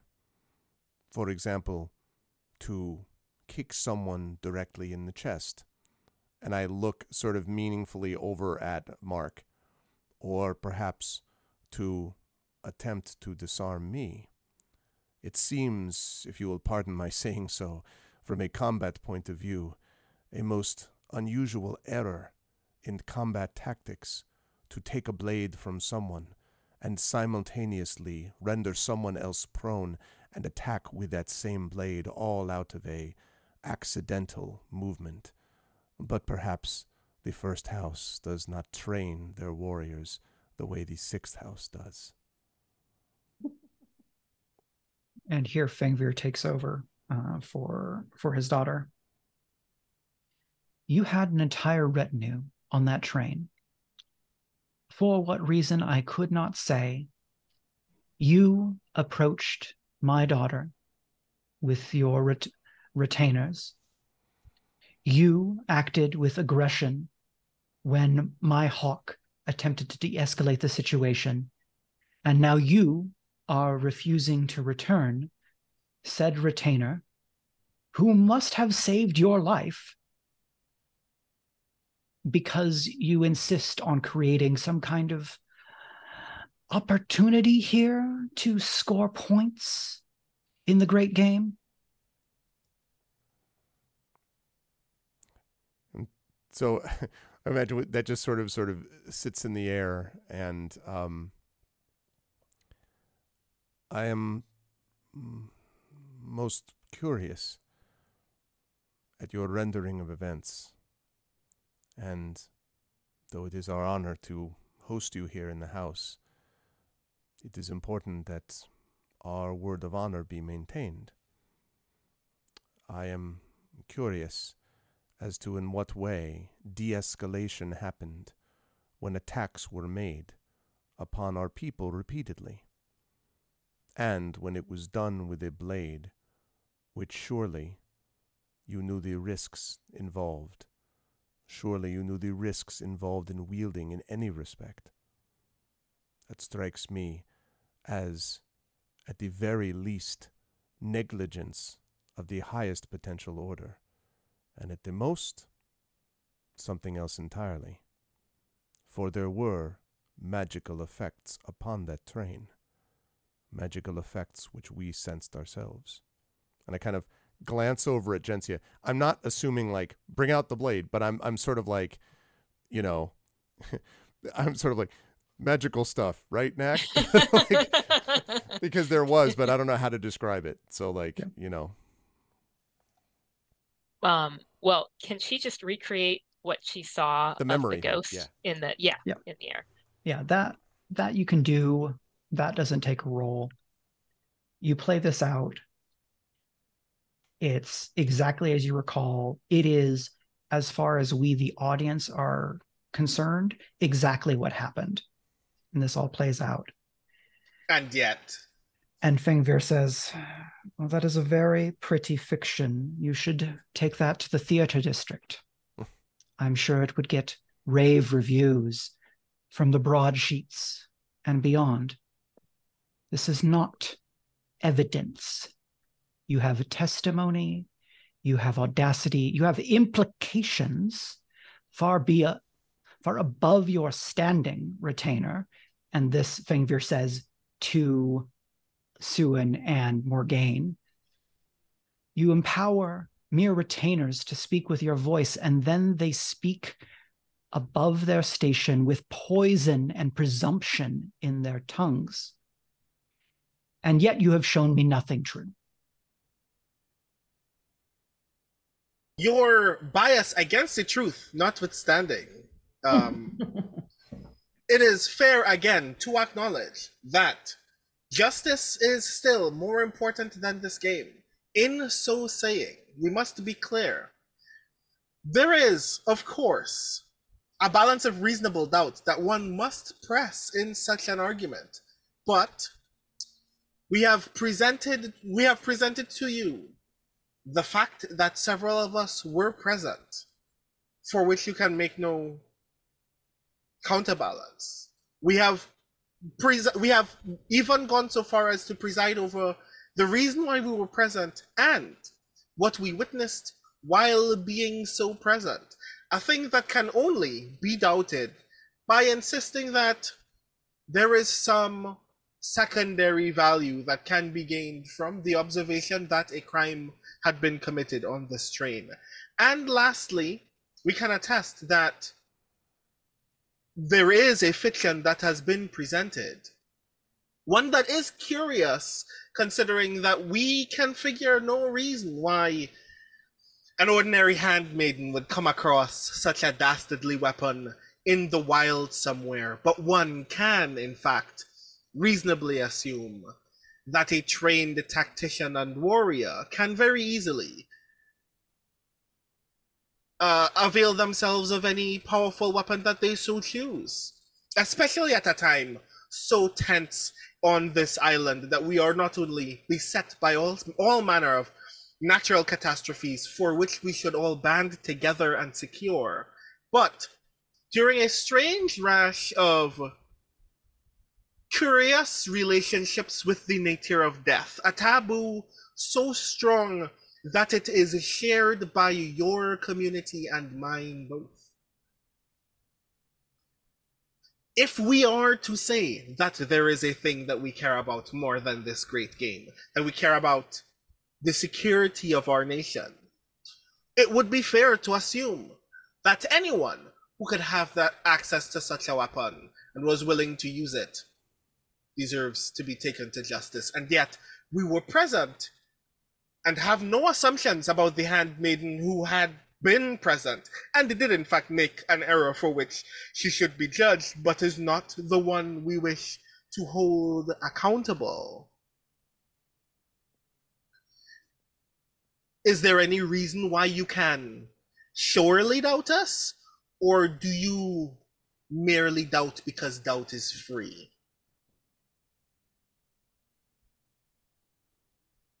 Fengvir lets kind of Zelfa's words hang in the air for a moment, and then looks to Suin. You've done well to hire a barrister. You may argue, as you have argued, to the Grand Court. If you can provide any evidence as to why I should not just take my man back, having been wrongfully detained after his attempts to save your lives. The matter of the blade and the retainer, as the first house, as a house blessed with international trade relationships, it has been our responsibility when we discover the existence of dangerous items, to take those items into our custody so that they may be kept out of the wrong hands. My daughter's choice in retainers does reflect poorly upon us, I admit, for none take the steps the dance without faltering on occasion. The existence of the blade is not under debate. The danger of the blade is not under debate. We have a disagreement in testimony among retainers, and so, if we are to not stand here all day talking one another in circles, we will have to again rely on the institutions of the city, as, fair barrister, you have insisted, quite wisely.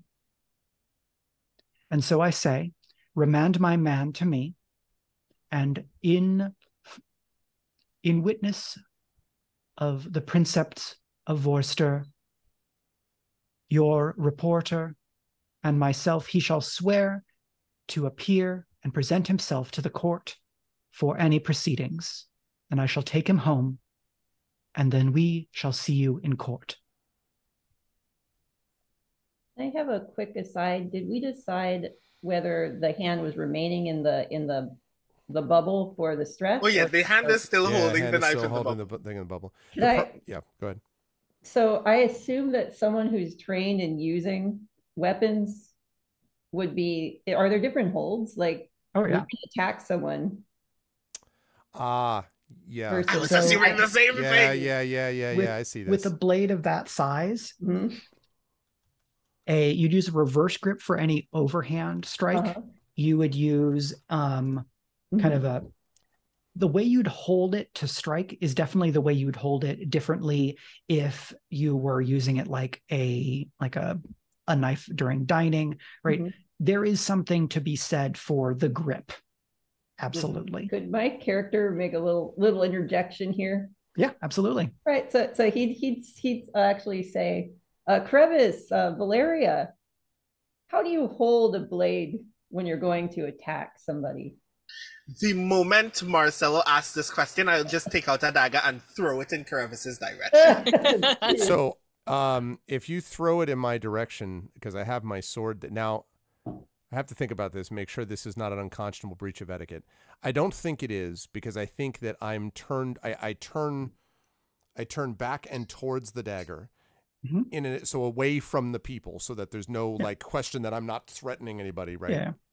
And have my sword out, gripped and parry it, assuming I can do that, parry it using a defensive grip. Yeah.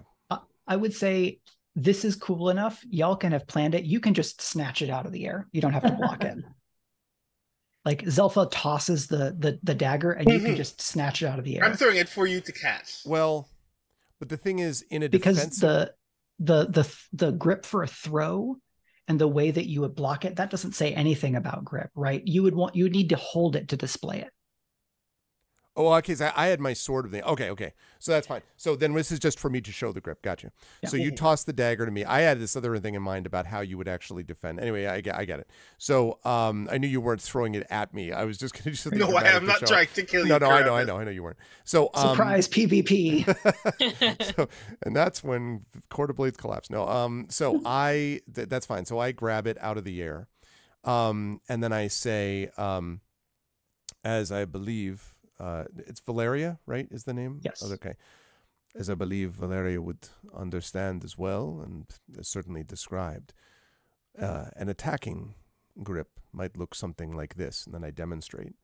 Whereas a defensive one would be to block, to prevent attack, to, I believe your term was, I say, glancing at the Princept of House Greymist, your term was de-escalate the situation. Would look like this, and then I show that very different grip. And then quick side question. Mm-hmm. The bubble with the time and the whole thing we do to the stress.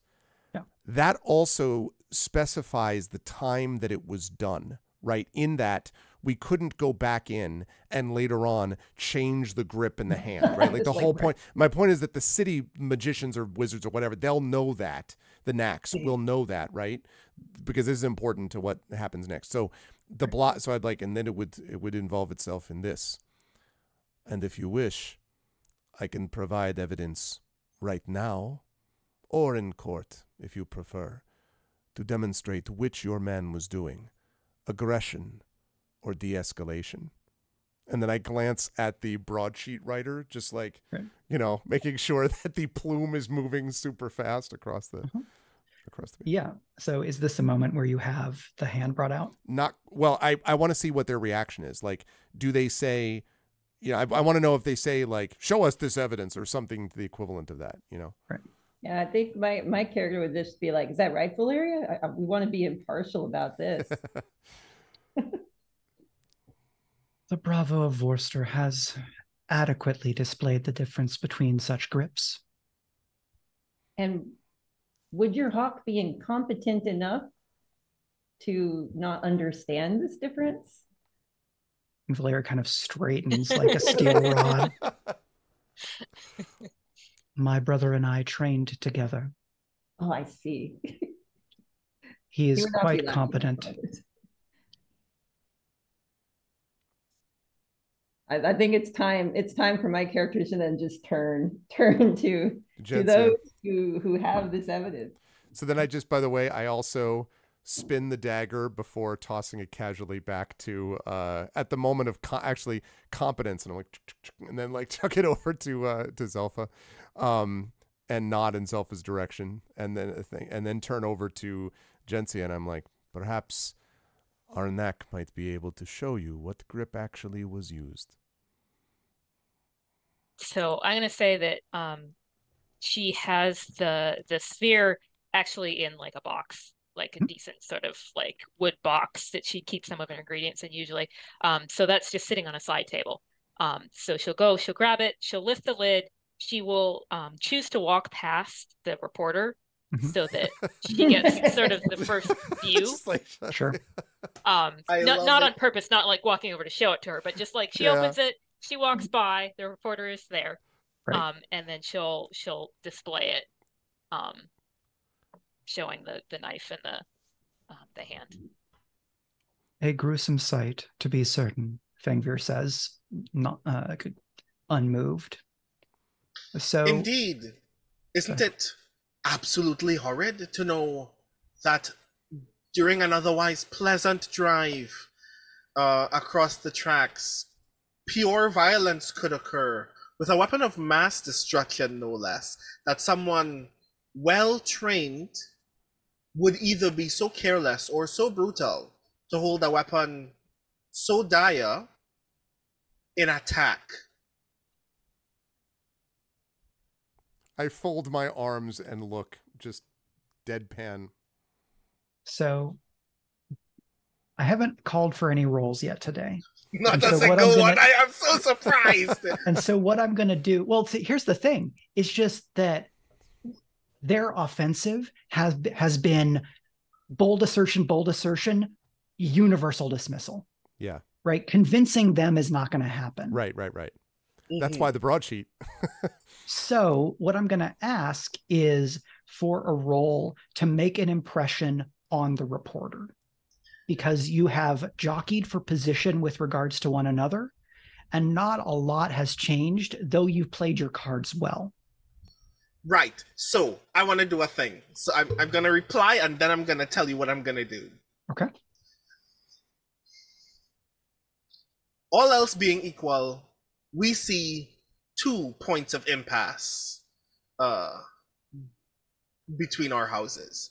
The first is very obviously the reclamation of your agent, who, as far as we believe the law is concerned, should be held to account for murder, attempted murder, and possession of a dire weapon.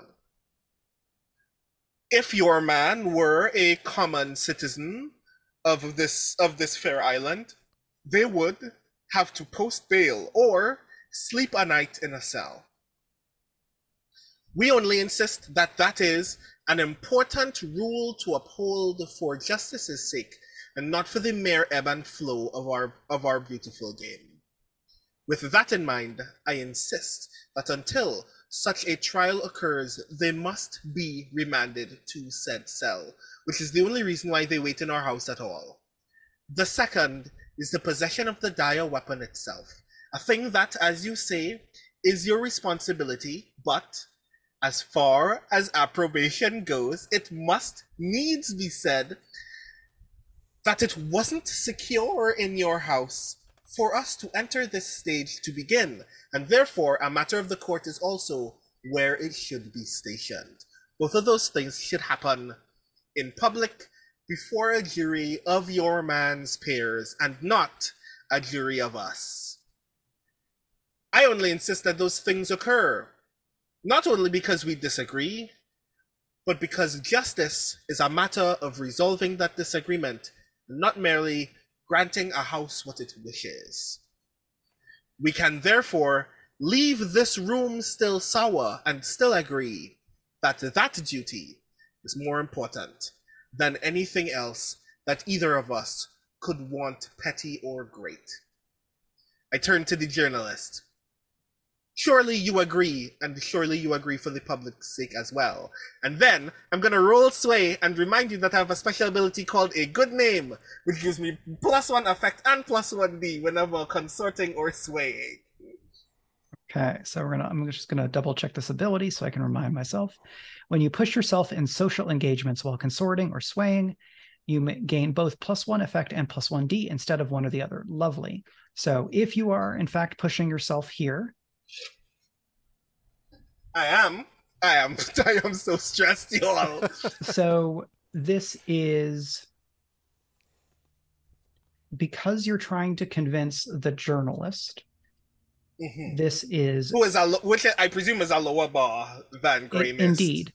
So you start at risky standard. You will lose effect because you are still unsettled, but you will gain effect because of your good name. So that will be a sway roll, risky standard with +1 die, and someone could assist you. I had previously been pitching, I was like, oh, is this a group roll? It seems like Zelfa is fine to take point on this. If you wanted it to be a group sway. If it's a group roll, all of this still counts, but it means that if any of you fail, I immediately start free falling into a condition. So I am more happy to just take the roll. So someone could still provide an assist to Zelfa's roll if they would like, which would take her from 3 to 4 dice. I'm willing to do that.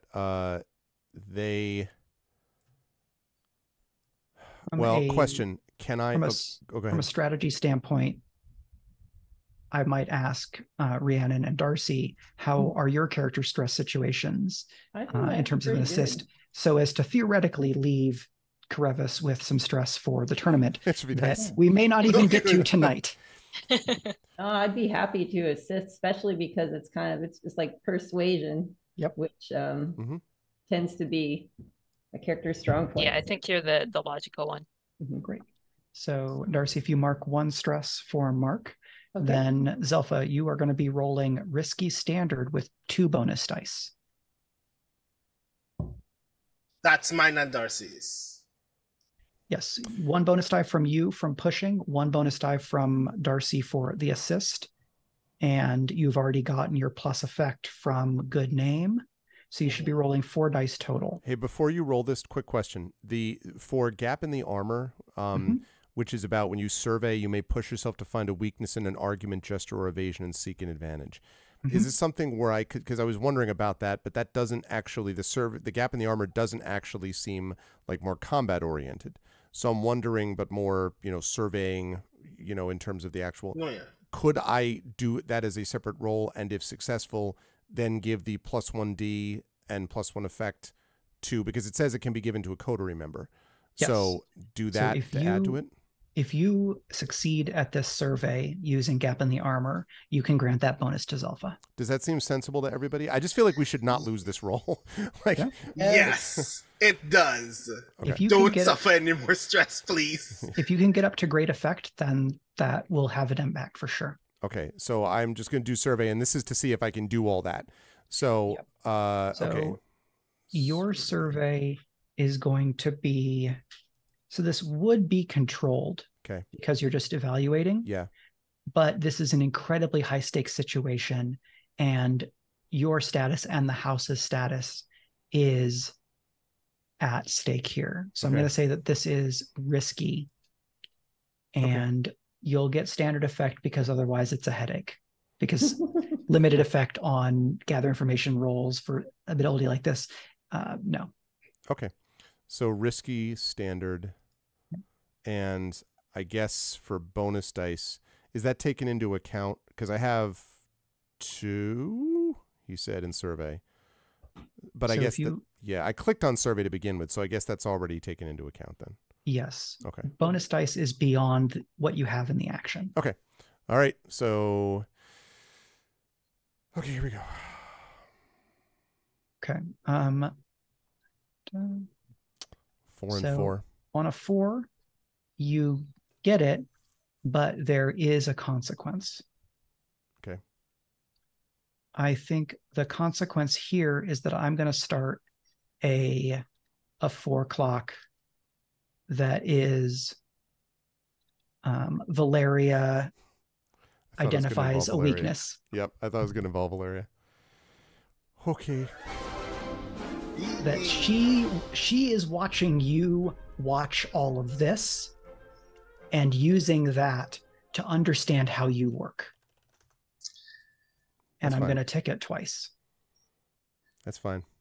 Wait till I change that up at the Hibiscus Tournament. Okay. But you then grant another +1d and +1 effect. So Brandon, Zelfa's roll is now with 3 bonus dice, risky great.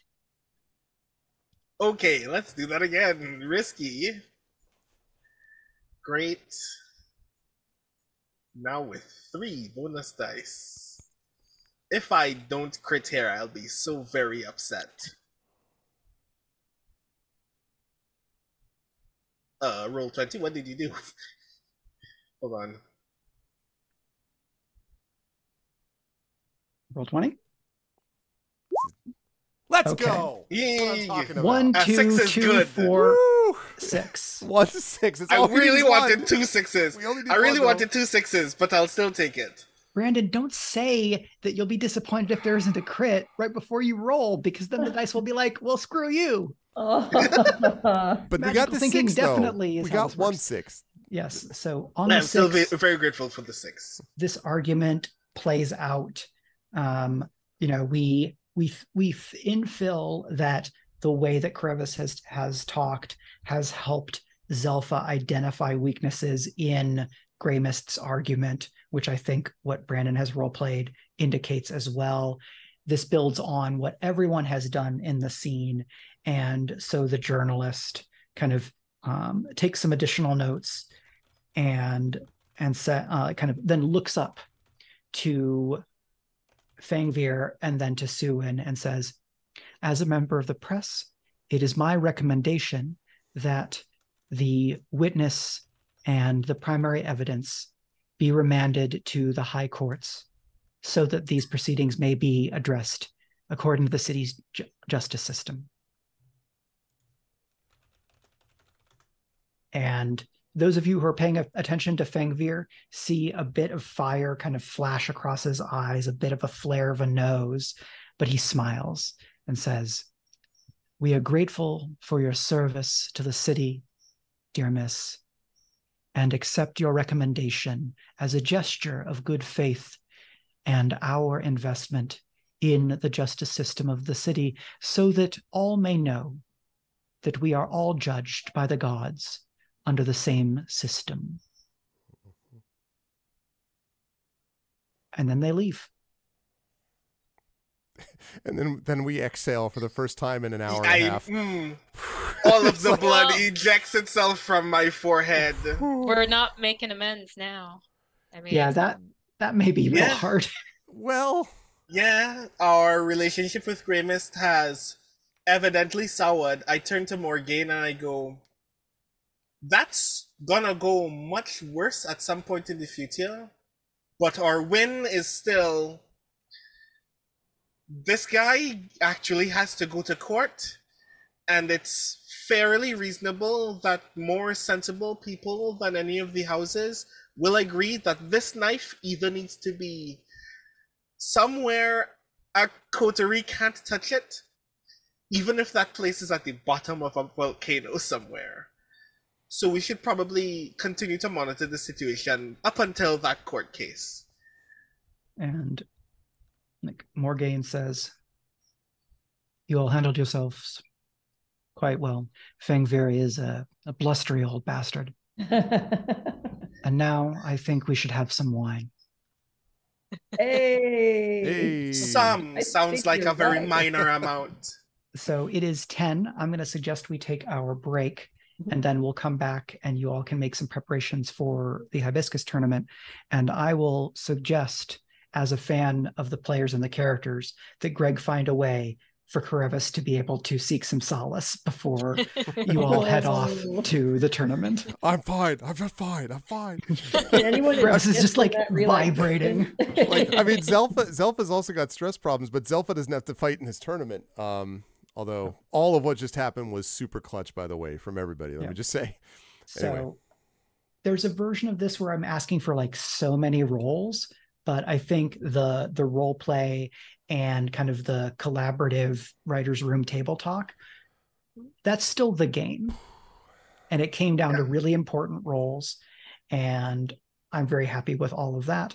I'm going to say to the audience that a break for us is a break for you. So we will invite you to cycle fluids, stretch, move around, check in with people who are important to you, and prepare yourselves for more excitement, adventure, and intrigue when we return with more Court of Blades Valloward in just a few minutes. See you in a minute. All right. Hello, everyone. Welcome back. We have just returned from a break after a rather tense meeting between House Grey Mist and Vorster over the matter of a retainer and a certain blade. That matter is deferred for the moment, but the Hibiscus Tournament still grows very close, and with it, the end of summer. The Hibiscus Tournament is a grand display of arms, a friendly competition between the bravos of the great houses, a demonstration of their prowess. And for those who are aware of the reality of the great game, an incredibly intricate dance of sabotage, deal-making, favor trading, and danger. There are 15 fights held across 3 days, and then a tiebreaker at the end if needed. But I must remind you all that the Hibiscus Tournament is hosted by the First House. And so you will be going into a space that is hosted and operated by Grey Mist. There will be many eyes on this tournament, so there may not be the same sort of skullduggery that you could perhaps try to get away with on a late night train outside the city limits. But you are not going into a place that is without danger, even though by all custom and expectation of the Hibiscus Tournament, there are to be no deaths in these bouts. But there is great danger. So how would you like to prepare?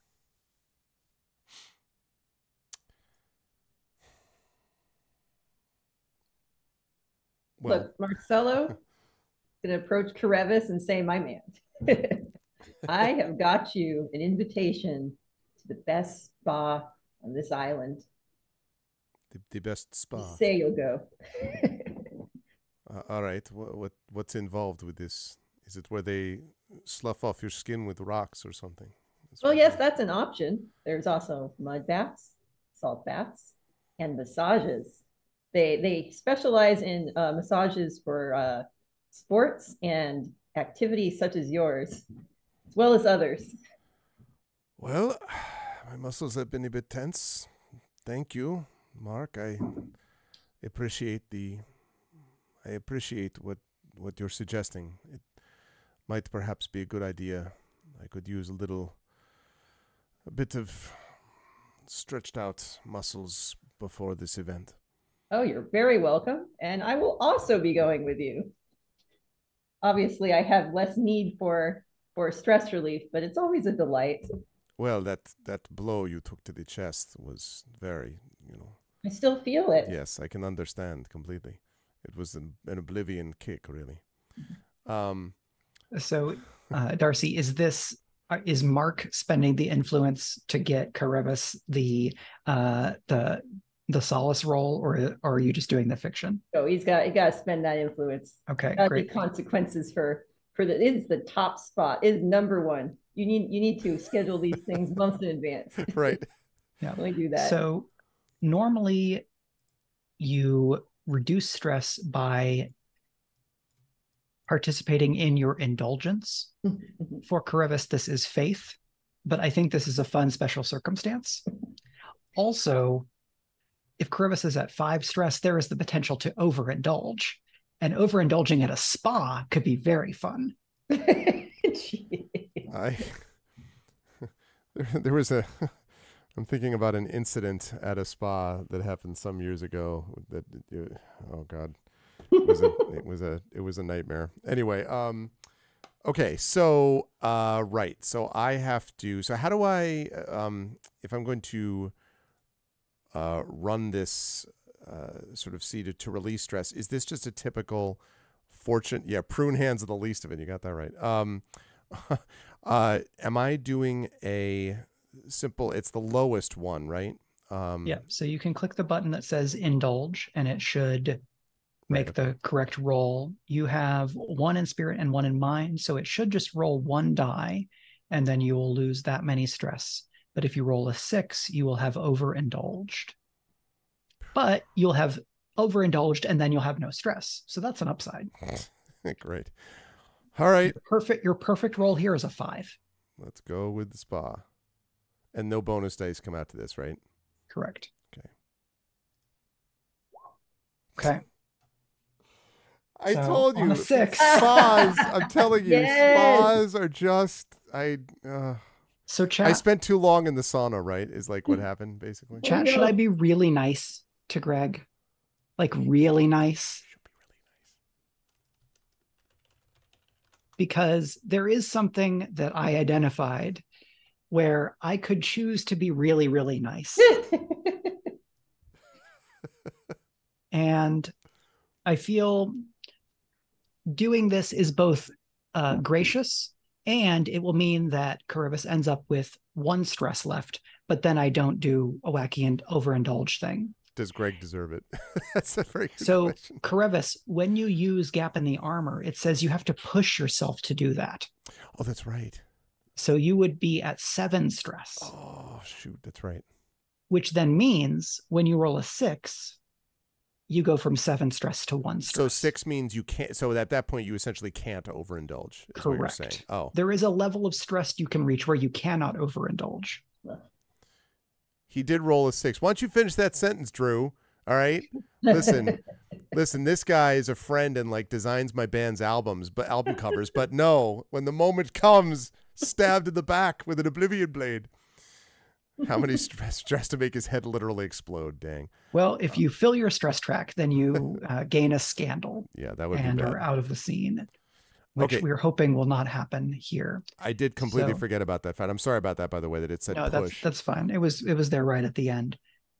So while this is not the traditional approach that Caribus takes to relieve stress, this is, as Marcelo has said, the most renowned spa in all of the city.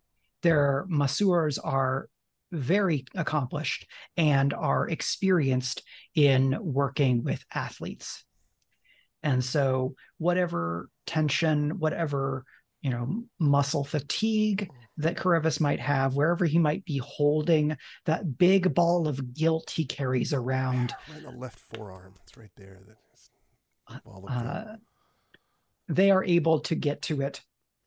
But for all their skill and for all of Marcelo's good company and good cheer, whatever he may wish to share with Karevis in this spa outing that the two of them go on, there is this small sinking worry that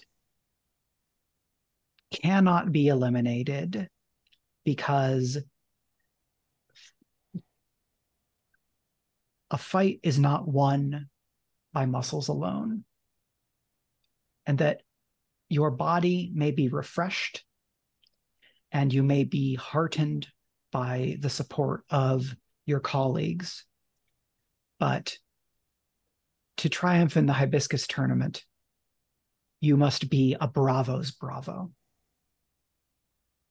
And you will need to be at your very best. But Marcelo has now given you a great leg up. Thank you. Sitting here with cucumbers on our eyes. Right. I imagine as this whole process, Mark is just everything this is great. This is the greatest thing of all time. Juice, relaxing. Yeah. Mm-hmm. So this is an errand. And what I will say is we know that Karevis is going to be fighting bouts. What I want to know mostly from Zelfa, Gensia, and Mark is what is the coteries' overall approach to making the tournament play out in a way that is most beneficial to Vorster? Are you going to do a social plan and curry favors? Are you going to infiltrate the apartments of the other competitors in the tournament to then do something? Are you going to do some kind of magical working to tip the scales?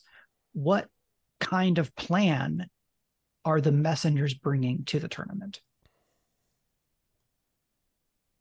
So because House Vorster is typically considered the House of Martial Valor, that we are probably culturally considered, if not actually, the odds-on favorites for this tournament.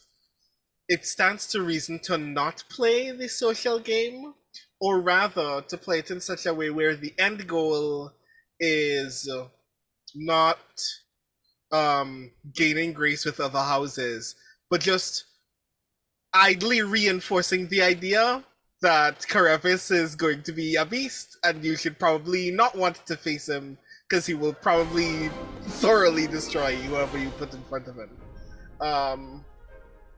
So I do feel like some part of that is obviously surveying the enemy and getting a good sense of what their weaknesses might be, but also just going into social circles and just playing up the fact that House Vorster has been particularly brutal in this kind of contest on a regular basis, as a matter of course. So go ahead. Gensia is gonna suggest that she would be best to do sort of anti-cheating magic, countering other people's magic, trying to catch other kinds of cheating with her magic, that sort of thing. And so what she's going to put to the rest of y'all is she can just do that quietly, or she can make a big production of it. She can sort of walk up and say, I am your sort of magic referee for this bout. There will be no magic. It will be strength of arms alone. And so I don't know which would be the best for what we want to do. I think quietly might be better. Okay.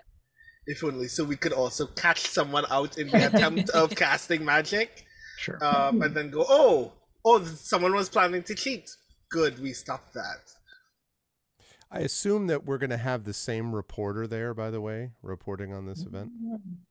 I believe that reporter will be there as well as many others. Mhm. But let me take this opportunity to go down to my cast area because we should give this reporter a name. Does anyone have a suggested name for a reporter? I believe we were using she, her for this reporter. Yep. Walteria Cronchidia. No, let's see. Good journalist. No, I was about to suggest something and be like honoring a current top-notch female journalist, but I think that's not a good idea to make the direct corollaries. Right. I'm going to say We did this. Hariette. So different spelling, similar pronunciation. Say it again. It's what? It's Hariette. And Harriet? Yeah, Harriet. Reporter. Extraordinaire. And we didn't establish whether Unelli Bly, Guinevere Eiffel. whether this reporter was Dialta or could have been. What is it again? Right? Or Valloward or one of the other origins. Yeah. Just asking for Zelfa's own social purposes. I would guess that it is more likely that she would be Valloward. Yeah. Not that there could not be there are broadsheet probably reporters. Mm-hmm. But if you were going for like the most broadly unimpeachable, then you may be thinking in terms of what are the biases that people are bringing, which is like shitty calculation to have to make. Mm-hmm. Okay, so it sounds like that maybe their pitch is a social plan.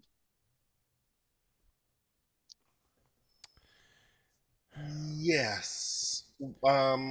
Yeah, but a subtle one though, Raffles. like a Sure. one that's not. Mm-hmm. I mean, it's a social plan that's designed to theoretically enhance potentially physical martial success, right? Like, I mean, basically. And then the magic is also an aspect. Right. Yeah, exactly. Social / magic / martial is basically what it is. Yeah. Cover all the bases. Yeah.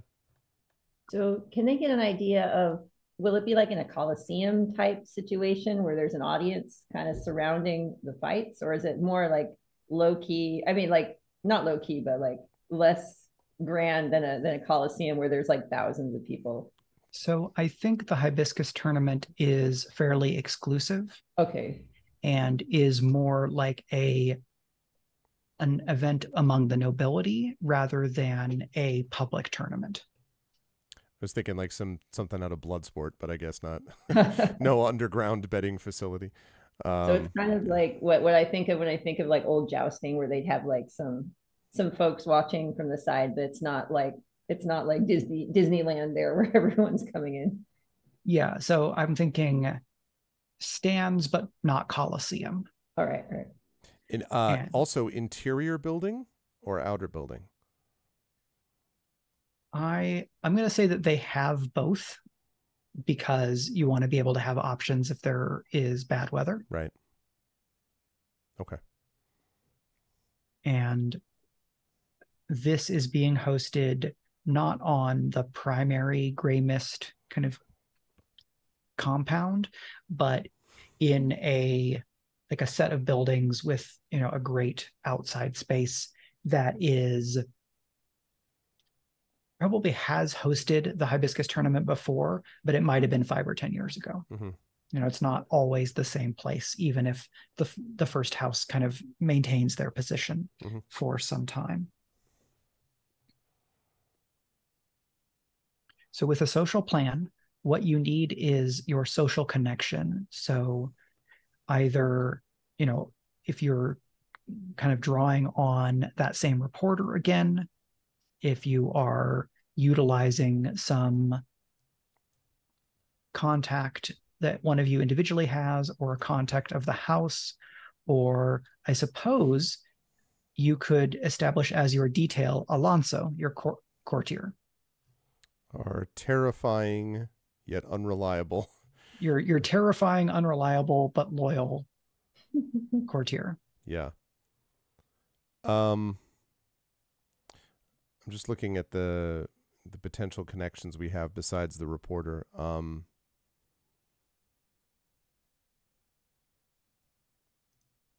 You remind me again what Academy Valor is, Mike? So that is the main university of the city. Right. And it has a martial track, a magical track, and like a more traditional Renaissance Academy track. That all sounds useful. Gencia has connections in the magic track. Yeah. So I mean, that might be something else, right? It would be, because we have +2 with them. That might be something else to see if we could maybe, I don't know, Rhiannon, like implement Gencia's contacts to be able to get a better read on potential, magic stuff. Like it would be useful to have, even if we could have one other like well-gifted person from the, from the academy, from the magic track there with you, to be able to basically like get a read on, what's potentially going on. Because it'll be, it's going to be hard enough, but the key is to, whatever they do, they probably are going to try to influence things, and it's probably going to try to be very subtle. So if we can resist even that would be super useful. So that's one possibility. There was Owen, I think, was the my sort of magical mentor, and then I helped him get a job. That's right. Yep. Yeah. You could certainly try to kind of include Owen in this along that pitch. That's totally call viable. In that favor would be a good idea. Yep.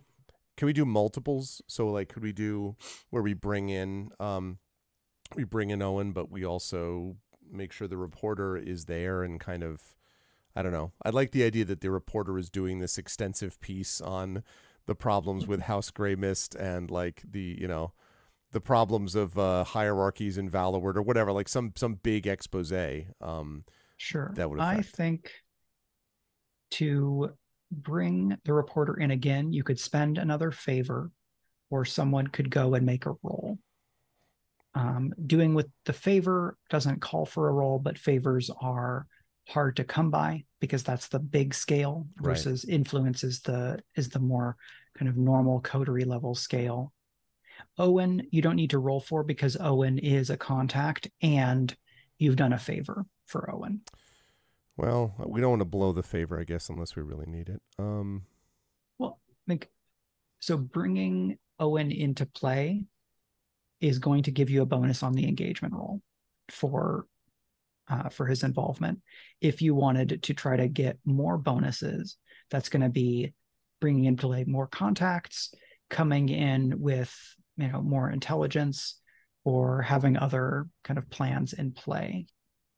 I think all the research that you did about the other Bravos is probably going to be worth at least 1 die on this roll.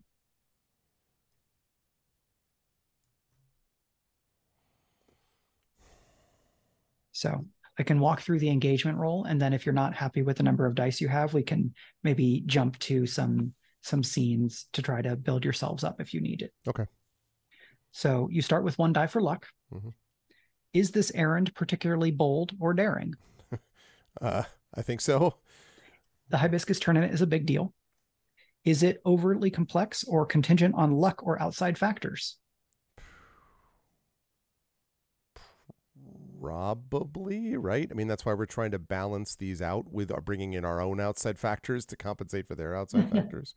Like, I don't know about complex, but it definitely relies on outside factors. Yeah.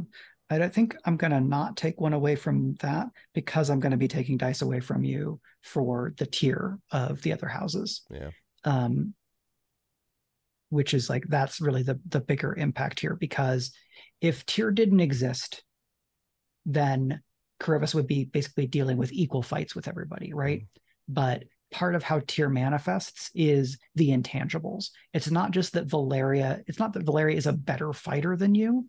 It's that she has access to this type of training and this type of weaponry and this type of intel on you and things like that. Yeah, and So we took off her brother's hand, so there's the whole vengeance thing. There's that. You know, that gap is not insurmountable, but it is not always entirely particularly just to the individual. It's about the infrastructure around them. Yeah, makes sense. So we're at 2. Does this plan leverage one of the house's strengths? Your strengths are, I believe, force and supply. Is that correct? I think that's right, but so yes, does this plan leverage force or supply? It for sure never uses force. No question about that. Okay. So 3, is the target strongest against this approach, or are they prepared for this eventuality? You're taking a social approach here. So I'm being lenient in giving you force because it's not really meant to be social force. It's meant to be like martial force. But this is also a bit weird because of the type of errand that I'm presenting. But I want to be able to have this, and I think we'll still all be able to have fun here. Are your enemies or rivals interfering in this errand? Abso-smurfly. I'm going to take 1 die away for that. Yeah. A higher tier target will give you a reduction, which would take you to 1, but you're going to get +1 for the research that you've done on the other Bravos. So that leaves you at 2 dice. If someone has an idea of another advantage that you might be able to leverage, then maybe this is the time to talk about that.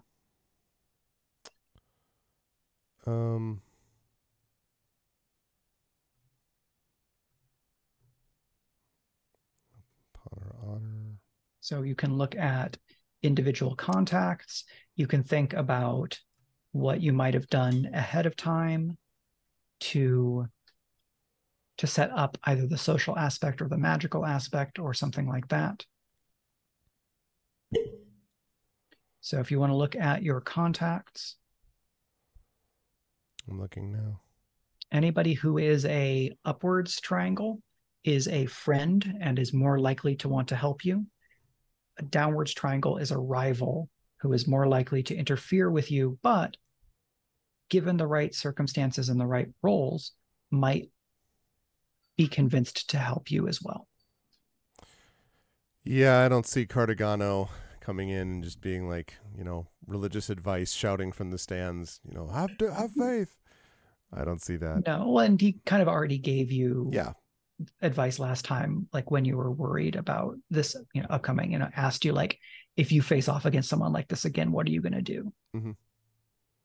I have a question. One of my contacts is a buskin. Does anyone know what a buskin is? That's the one that I looked it up. It's supposed to be like a legging. It's a word for a legging, but I'm like, Old English, half boot. Let me look up, because I believe the buskins are also a faction in Ilrian. Oh, I got this kind of the canon setting. Okay. So I'm going to look them up, and then we're going to translate that. We're going to translate that into Valloward language. All right, perfect.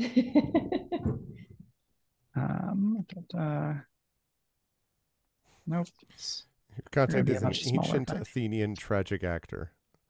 That would be cool. That's what our like. That'd be cool. Just comes in and dramatically declares, just like, no House Grey Mist cannot escape the gods, for they are always at their heels. Yes. Buskins. Oh, so buskins are street performers, artists, writers, and intellectuals. Like I said. So let's replace, if you want to replace buskin with bohemian. All right. I think that'll probably do it for us. Oh, even better. Bohemian. Okay, perfect. Do the opening of Rent before the show, throw everyone off. Yeah. It's that'd be some psychological warfare there. Just sing Seasons of Love, the gay national anthem. 525,600 gray mist. Yeah, I could see that. Oh man. Okay, so if somebody wants to bring a contact into play, or you want to acquire an asset ahead of time. Otherwise, we can roll with 2 dice. If you start in a desperate position, that just means everyone's going to get more XP. So was Owen already in on the 2? Owen is already included there, yeah. That's what I thought. I just wanted to make sure. The other thing was quickly just on a coterie level. Oh, I was like, what happened to my coterie? In the building of this, this is probably stretching it too far. I was going to say in the building of this sort of like people who are coming being particularly conscious of whether or not House Greymist is trying to do anything to House Vorster, or not just Vorster, but like in general is trying to sway things one direction or the other. The fact that we are the old guard about people are inclined to believe you are acting in the best interest of Ilrian, rarely questioning your motives. I wonder if that could in some way come into play regarding our, we all want to, more or less I'm following along with what Zelfa did earlier, which is the whole, we're following, everyone's equal to the same system. Everyone is responsible. We need to make sure that we preserve justice because that will preserve Valloward, blah, blah, blah. So I'm wondering if we could maybe use that, or if that's pushing it too far to use the old guard for something like that. I don't know that will give you a bonus, but I will give you a bonus for Alonso. Okay. If you deploy him in this errand, kind of as he's incorruptible, he can't be turned. So yeah, as an operator for you, because this is a social plan. So that would get you back up to 3 dice. Let's do that. Should we deploy the Alonso? Everybody, Yes. Deploy the mustache. Release the Alonso. Oh man. Okay. Then I will ask someone to give me a 3-die fortune roll, and that will determine our starting position for the tournament. Who has not rolled so far? Did Darcie and Rhiannon have both of you, or one of you rolled? I was, yeah, the flashbacks. Right, for the flashback. Magic. So then Darcie, why don't we right. If you want to do a 3-die fortune roll, yes. All right. Let me try to get my roll 20 is like weird format right now. Okay, perfect. Oh, it's because I've opened too many sheets. All right. I also like this is the eye because Mark can see all, it can see everything across I see all the inner workings. Okay, 3 dice fortune roll. 3. Coming right up. All right, we'll see.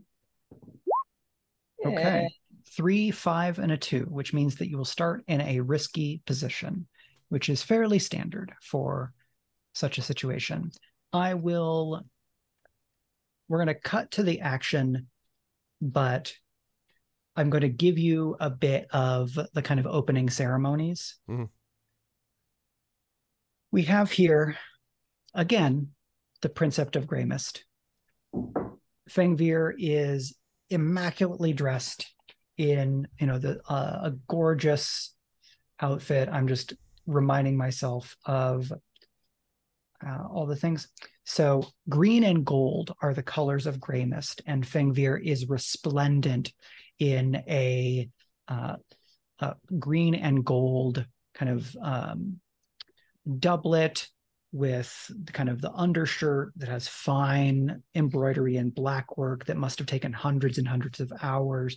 He's got a cool, like, high but not too pretentious collar, where Jevli is incredibly extra. Fengvir is more restrained opulence and is very contained in his manner. And he speaks kind of surrounded by lush bouquets. Hibiscus in their prime are everywhere here. Many of the drinks include hibiscus, right? So we have like beautiful, bright floral cocktails that are being served. There are snacks and food and various like bits of side entertainment. I haven't been to like the Kentucky Derby or Preakness. Preakness is one of the races that it's actually in Baltimore. But in those, the actual amount of time on the sport is very small. And the amount of time just like doing everything else is very large. Just taking a note here real quick.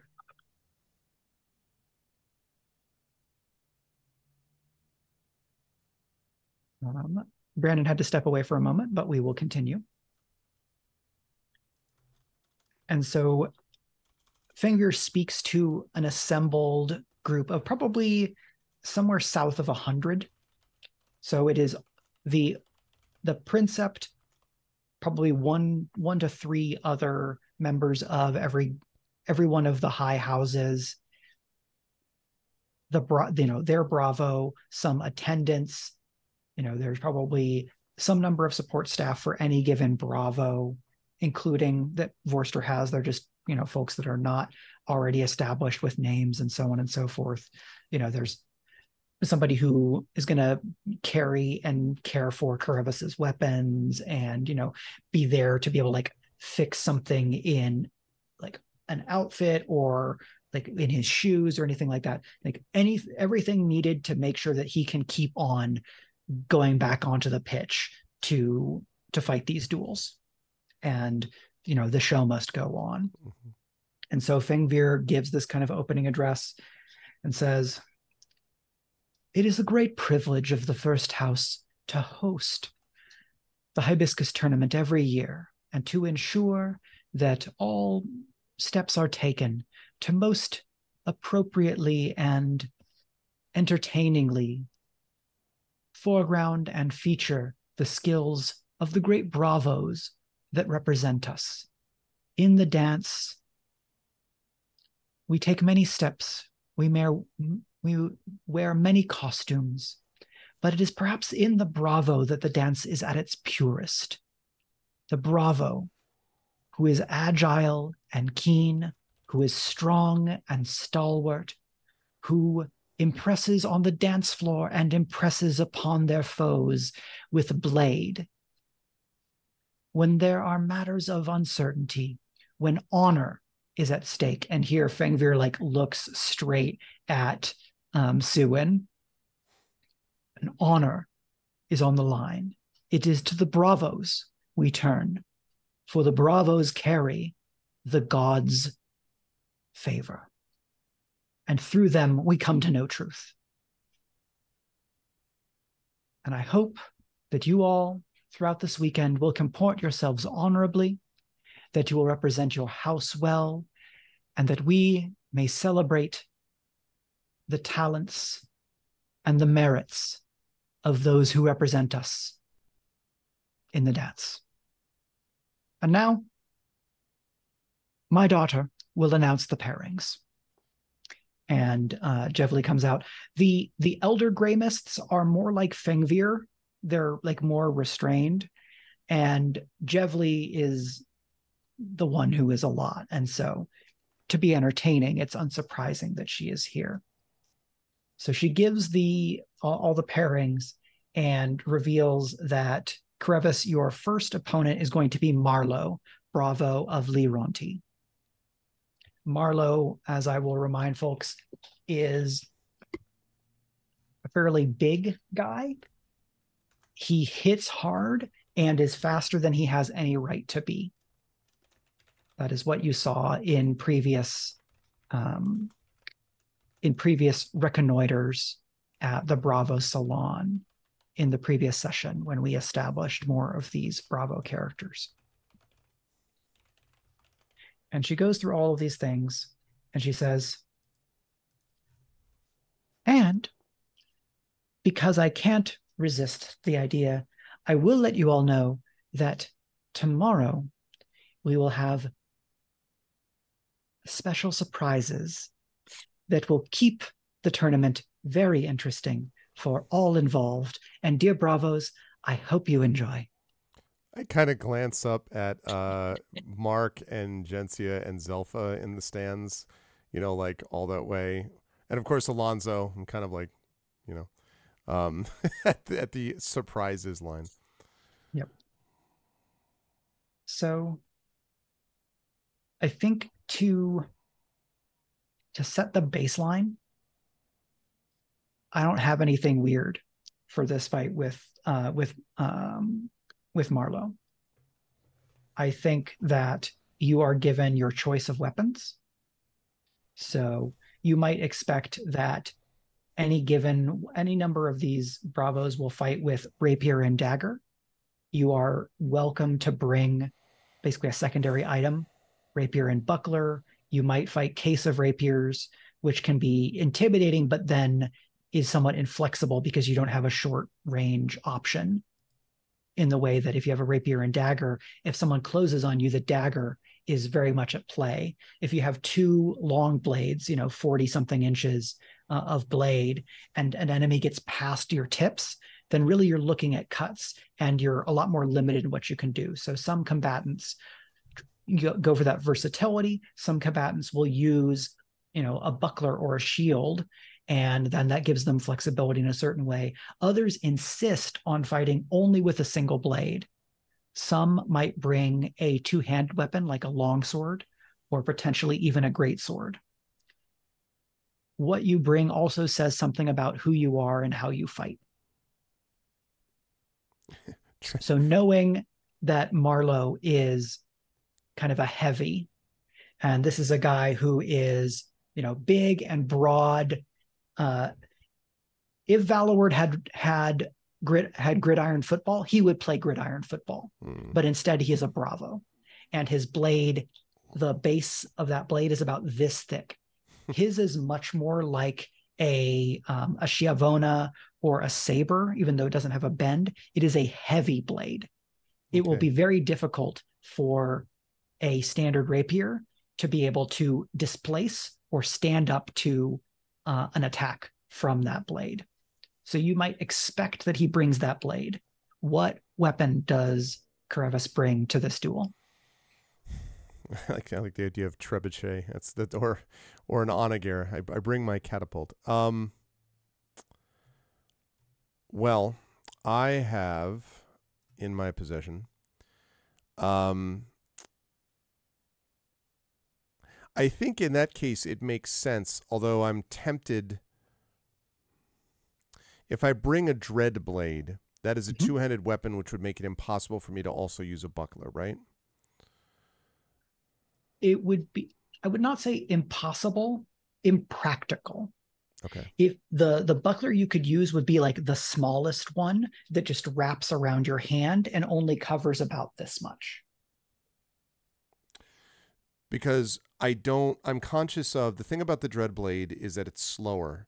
Yep. But this is not an issue of trying to outspeed him, because even though I probably could figure out a way to outspeed him, I still would have a hard time being able to get past his defenses without making myself very much exposed to his. So instead, I want to try to turn the weight of his blade against him, and to do that, I need a blade that's heavy enough that it can displace his stuff. But can I change between combatants? Yes, you don't have to bring the same kit to every fight. Okay, then I'm bringing a fine dread blade with me. Okay. Is your dread blade... So the thing here is that I have a lot of background and I don't want to go too overboard in details, but I also want to make sure to leave room for y'all's expressivity. So Greg, what did you have in mind for this dread blade? So the dread blade would essentially be a broadsword, and a broadsword traditionally can be used either as hand and a half, or you could theoretically use it single-handed, although it's hard to wield that way, or two-handed. But the benefit of the broadsword is it has a little more room to maneuver. So I would say it is a broadsword with a good-sized crossguard, like a good-sized hilt. That might be able to catch and hopefully repel attacks from the guy's large blade that you described them as having. Okay. I am going to post a link to get a sense of whether we're on the same page here. Okay. Because unfortunately, terms like broadsword and longsword are largely post-period, retroactive descriptions, and so there is a great deal of room for confusion. Right. I don't see a picture of it though. The one that you put. The picture should load in? Oh, I see. It was farther down. Never mind.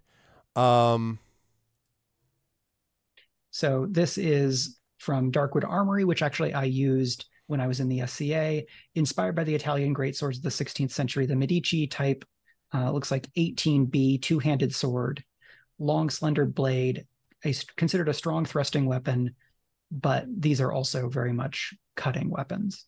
This is total length 51 inches, so it's fairly large. Yep. You could go smaller in the same format and still kind of have most of the same impact. His sword is a one-handed sword, but it is a heavy one-handed sword with a basket hilt. If you go two-handed, you will have the advantage of range, and you will have this ability to use both hands in terms of like leverage. Yeah, this is what I want. I want leverage. So yes. Okay. I think that works. I'm a little troubled that I'm using a weapon called the Medici, but I'll do the best I can. Our overlay has gotten scrambled a bit. What? Oh, it has? Yep. Oh, yes, it has. Just one moment. I shall address this problem. And okay, so with that sorted, the only thing I have left to ask for today is, what does Karevis's Hibiscus Tournament outfit look like? Okay, so Vorster's colors, which I don't know if we ever found, what were, I don't even know if we knew what we Vorster's did establish that. Let me go back to my notes so that I can be certain. Red and gold. Outstanding. Okay. So Karevis is wearing Karevis is wearing this, you mentioned before that the Princept of House Grey Mist was like resplendent in green and gold. Mm-hmm. I'm here to tell you that you have not lived resplendent till you've lived red and gold resplendent. With gold embroidered thread that is embroidered all along the stitching of both shoulders, down the sides of the tunic. The pants are designed to be, they are not floofy. They're designed to be comfortable, but close fitting enough that they're not going to get in the way, that they're going to be able to, move with my body. Most important is the fact that on the back I have a small, what looks like at first like a long cloak, like a long sort of red cloak, which World Wrestling Federation will be taken off after striding into the arena. And when it's removed, on the back is a smaller, kind of like almost like a half cape. But the thing about the half cape, and this is actually so funny, I didn't think I'd be doing this tonight. This is an homage to my father. My father, when he played tennis, used to wear red under the theory that it would make the other person feel hotter and thus tire them out. I'm not making this up. So in the same way, this red and gold gleams in the light in a flashing, ow, my eyes are blinded sort of way, which is why it is at my back and not at my front. So if all goes well, when I spin to repel an attack or to catch it, the gold, on which, by the way, is traced Vorster's coat of arms on the back. Tari Tunes is going to kill me when she hears me describing it this way, but you all know what I mean. On the back of this sort of half cape, the thing that blinds you is, in fact, Vorster's emblem, which is on the back. Okay. Lovely.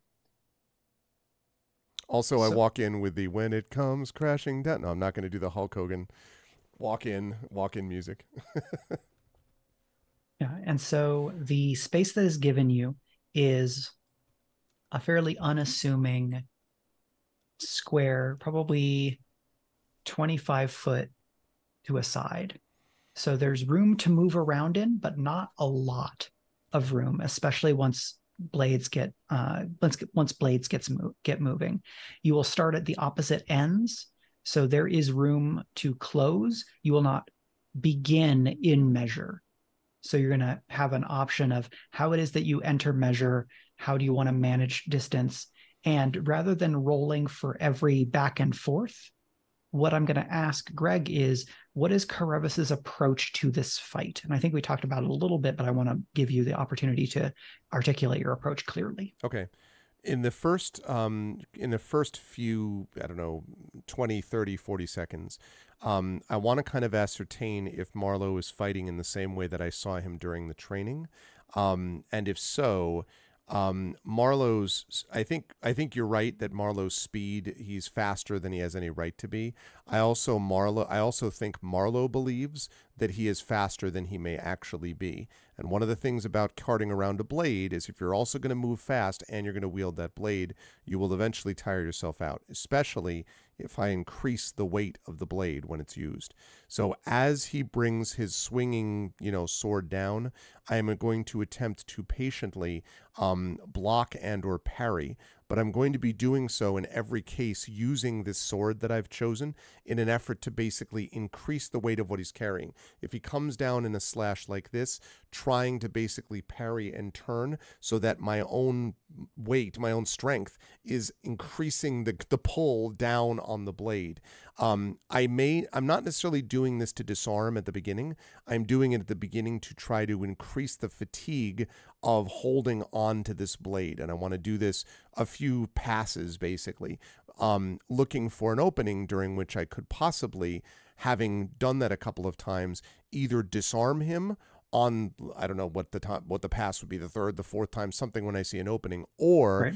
to be able to get in, like block the blade so I can come in and then with the hilt or whatever, come up to try to hit him on the other side of his defense, because his sword would be down at that point.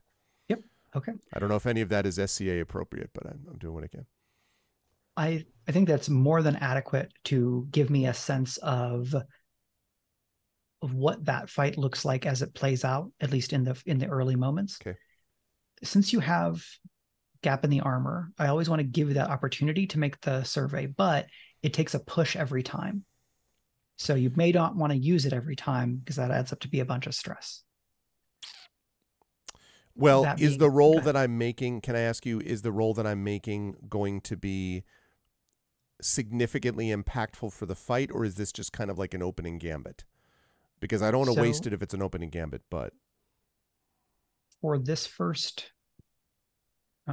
bout, I'm happy to basically take one roll, and then if there's a definitive result, right? If you get a 6, it's definitive. If you get a 1 to 3, it's definitive in a bad way for you. Where basically there's a few different ways of doing it, and I've been going back and forth. Because it's already after 11, I don't want to do more than about 2 rolls tonight. Mm-hmm. So I think there is a 4 clock for each of you. And if you fill the 4 clock, you win. Okay. And if the enemy fills the 4 clock with your consequences, he will win. Okay. And a 6, I would assume, would, how much would a 6 like fill? So a 6 with standard effect gives you 2 ticks. Okay.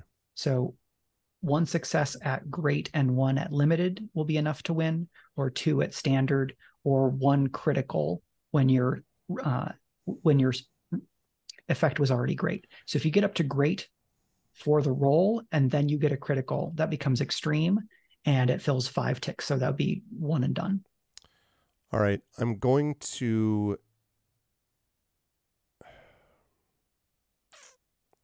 So I basically have 7 stress to use. So here I will say that the other characters can find ways that they might assist. If you have an idea of how you might be able to either give advice or have, tipped the scales in some way, because the expectation is that everybody is going to cheat. Okay. You just don't want to get caught. Tactically, add is what we call this. Tactical addition to the fight. It's not cheating. So someone could do a setup action for Karevis, or someone could assist, or other things. Just let me know if you would like to kind of make a move within this scene now that we've kind of set up the stakes for the duel and a bit of a sense of how it will play. So we know that Mark went out with Karevis to do some scouting. And we know that Jensia has a great deal of knowledge of magic and the ability to identify magic if and where it appears. Well, I mean, so she'd definitely be monitoring for any magic going on. So the kind of scanning for magic, other people are doing magic stuff, but Marlo is actually playing it straight up. That's what I suspected. So does Marlo have like a girlfriend? Like someone to be watching him? Like, yeah, let me do I don't know, any friend. Beaumont, Fletcher, friend, yeah. Other Renaissance playwrights. Mm-hmm. So I'm going to roll 1d6. On a 1 to 3, there's somebody there that you can do something with. Okay. That's a 4. Dang it. All right, but if you want to flash back to having done more legwork, you absolutely can. Look, if he's staying in the area, I do think Marcella would try to figure out where these folks are going to be staying, and whether there's any way to throw a noisy party nearby the night of. But yeah, absolutely. So for a 1 stress flashback, okay, we can flash back to you identifying where he's going to be and throwing a party. I think so. You can focus it either way.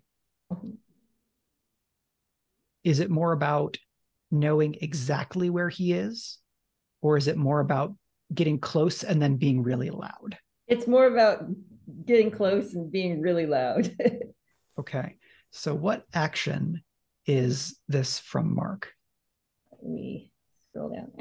Because I could see a cheeky version where this is wreck. Oh boy, it might be. Let's see. I do see that you have skulk.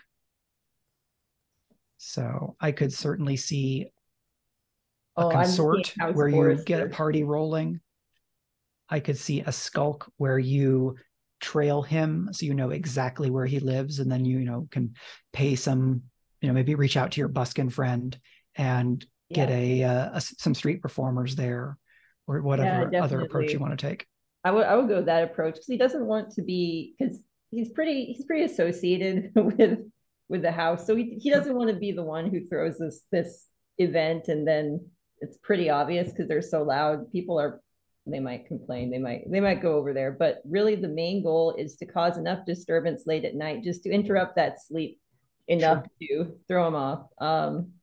But I think using skulk and let's bring in the bohemian. I bet he has some guys who like to get drunk and sing. I don't know. Okay. So smash cut to the guy going, "What is love?" No, like the night before, I mean, they're just excited about the hibiscus tournament. No, yeah, like sure. Hibiscus wine, hibiscus, So this reminds me that everyone should set their load. You are either discreet with up to 3 items, or you are loaded with up to 6. Greg, I will say for Karevis, it is perfectly acceptable for you to be loaded. Okay. So, and I can check these off, right? So find Dreadblade. So all you have to do now is click loaded, and then that says I can now tick up to 6 boxes. Okay. You don't have to decide what all 6 of them are. That's right. I only have the 1 so far, which is the Dreadblade. Yep. Okay. And then demolition tools, just in case. Jensia and Mark, you should also pick whether you're on discreet or loaded. Anything that is in italics does not cost against the load because it's like small or intangible. Sure. But you don't have to decide everything up front. Only as you use them do you have to tick them. Cool. Oh, I got you. Whoops. Yeah, I'm discreet because I'm being on the down low. I'm also discreet. So knowing that your buskin friend is helping, you are going to, with Skulk, you're going to start at risky limited. Okay. And this is limited because Lironti is a higher tier house. And so, there are apartments, he has attendants, he has, Renaissance fantasy melatonin, Yeah. things like that. So you're going to want something that will improve your result level Okay. to get up to standard. But if you get a limited, standard, or great, that roll will also count against this 4 o'clock. All right. So should I roll a skulk? yes. Do you want to use any gear to try to improve your effect here? Let's see, what do I got here? Find a sky, set a lockpick, steel mirror. Oh my gosh, a single shot pistol. I guess someone could shoot that in the air. Anything that says fine is automatically more likely to improve effect, because fine means that item is of a higher tier, one higher tier.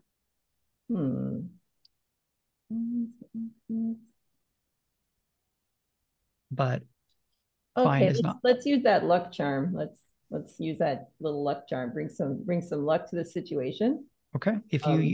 If you go ahead and use that up on this roll, and it won't apply any other time during this errand, then I will let that apply as a bonus to effect.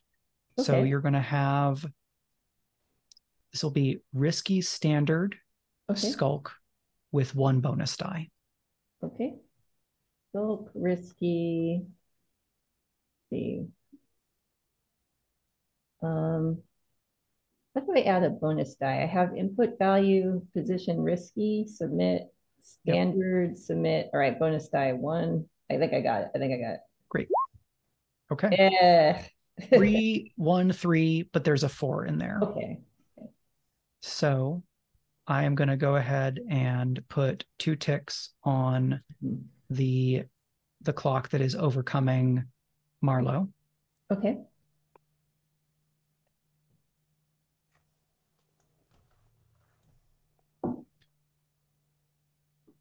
But there is going to be a consequence for your mixed result. I can definitely see that. And I'm going to say that the result for that is going to be a 4 o'clock with 2 ticks that is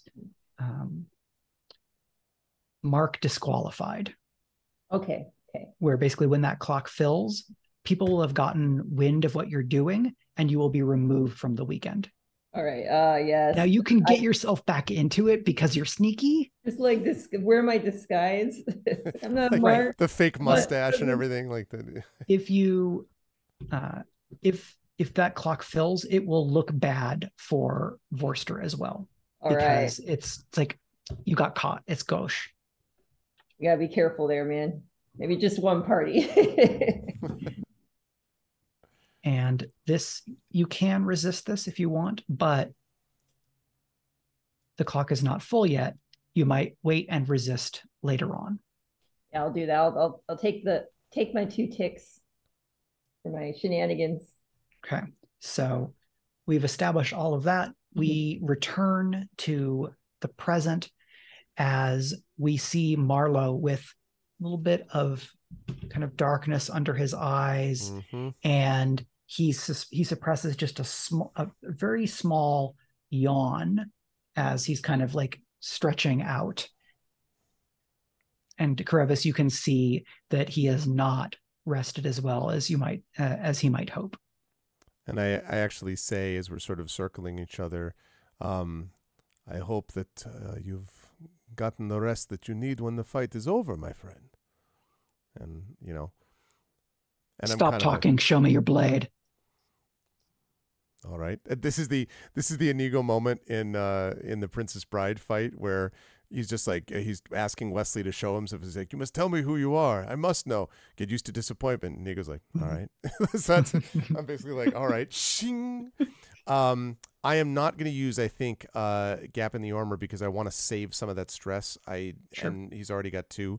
I understand there's risk no matter what we do. So, this is obviously skirmish, I'm assuming. Sure. So no gear. You would be at risky limited. You have a fine dread blade, risky standard. Okay. And standard on a success on a risky standard, that fills 2, right? Correct. Got it. A standard success will win you the bout unless somehow you also accrue 4 ticks of consequence in one roll, which is impossible. All right. Well, let's show him the blade, shall we? All right. Position risky. Effect standard. And I don't have any bonus dice because that thing affected the 2 ticks earlier on. So, Correct. Okay. Okay. Yeah, and I'm not going to push myself for the same reason because I would have just done that earlier. Yeah. Okay. So I am interjecting. I'm interjecting briefly to assist using foresight. Oh, okay. Okay. What is the form of that assistance, Brandon? I feel like the easy answer to this question is that we sparred earlier in the day. Okay. If that works for you as well. Yeah. So what were you trying to help Karevis practice or work through in that sparring? I feel like because I am not in part because I am not a talented swords person like most other people, I feel like the thing that I'm attempting to do in particular is how do you respond to absolutely reckless moves that are being made in a fight? Like, sure, I am going out of my way to be unnecessarily violent, just to see how you would respond. Yeah, that is okay. I absolutely know what that's like and how that can help. Mm-hmm. Great. So you're going to have +1d, Karevis. 1 bonus die. Thank you. All right. 1 bonus die. Everything else is there. Let's get her done. Oh, yeah. Let's go. Okay. 3 6s. 3 6s. Boy. Did I show him the blade? That's what I want to know. Did I show Marlowe the blade? Do I spin with the glinting gold? I'm going to give some outlines, and then, Greg, I want to leave room for you to add a flourish, and to get, the last word, should you be inclined. And then we're going to figure out what great effect here looks like, because you only needed 2 ticks. So we're probably going to have some kind of bonus that you get because of the kind of overkill. No one dies, but you overfulfilled your quota. Yes. I overshowed him the blade. Yeah. So we have this circling Karevis with the heavier 2-handed blade. Marlowe kind of tries to knock your blade aside, and then that begins the blade contact. And as you describe, you're kind of wheeling around and maneuvering, and every time the blades clash, you are forcing Marlowe to exert himself by adding weight to the blade, meeting strength with strength. You're not weaving around, you're not flowing past him like water, because what you want to do is tire him out. And he is certain in those first couple of passes that he is tiring you out. That you have miscalculated because you should have gone with speed, and instead you are trying to beat him at strength. But that confidence means that he is in fact behaving more like the model of the brash fencer that Zelfa gave you in warm-ups earlier today. And so you know where to step, how large of a step to take. You're able to throw your whole body into those motions so that the ground is pushing back against Marlowe as much as you are. And by the time that you've done 3 kind of clashes at the bind, you see your opening. What happens? So he comes down with this third kind of maybe slightly frustrated attempt. And this time, oh man, I apologize for keep using out of game references, but it just seems to fit. The incredible sequence in Batman Begins when Ra's al Ghul is training Bruce Wayne on the lake. There's a moment where he hits him with his sword, and he's got this gauntlet. Both of them have these gauntlets, and then one of them slides down up to the other one. I think it's actually Reza Ghul that does that, slides up to it. And so in a similar fashion, he brings his blade down, I block it, and then shing, like up the blade, because he's got the basket hilt, but I do not. I have the cross guard, right? Go up the blade until I basically like right up to the hilt and essentially like shiver his arms. So, give him the kind of like the funny bone hitting buzzing. Yeah. And then because he's a little tired, because he's a little fatigued, because of the excellent work of Mark the night before, etc. Then pull down with all my strength so that his blade goes flying to the ground. And then with as I turn and I kind of wink at the rest of the coterie up in the crowd, sort of spin, and the glittering of the gold sort of flashes. And he, having just dropped this, is kind of like his eyes are open, and he kind of stops for a moment, come around, and just in the basically in the face with the hilt, so that he kind of staggers backwards, probably to one knee, and then my blade is out at his neck, and I say, "You asked to see it. Here's my blade. Now yield for all of these people."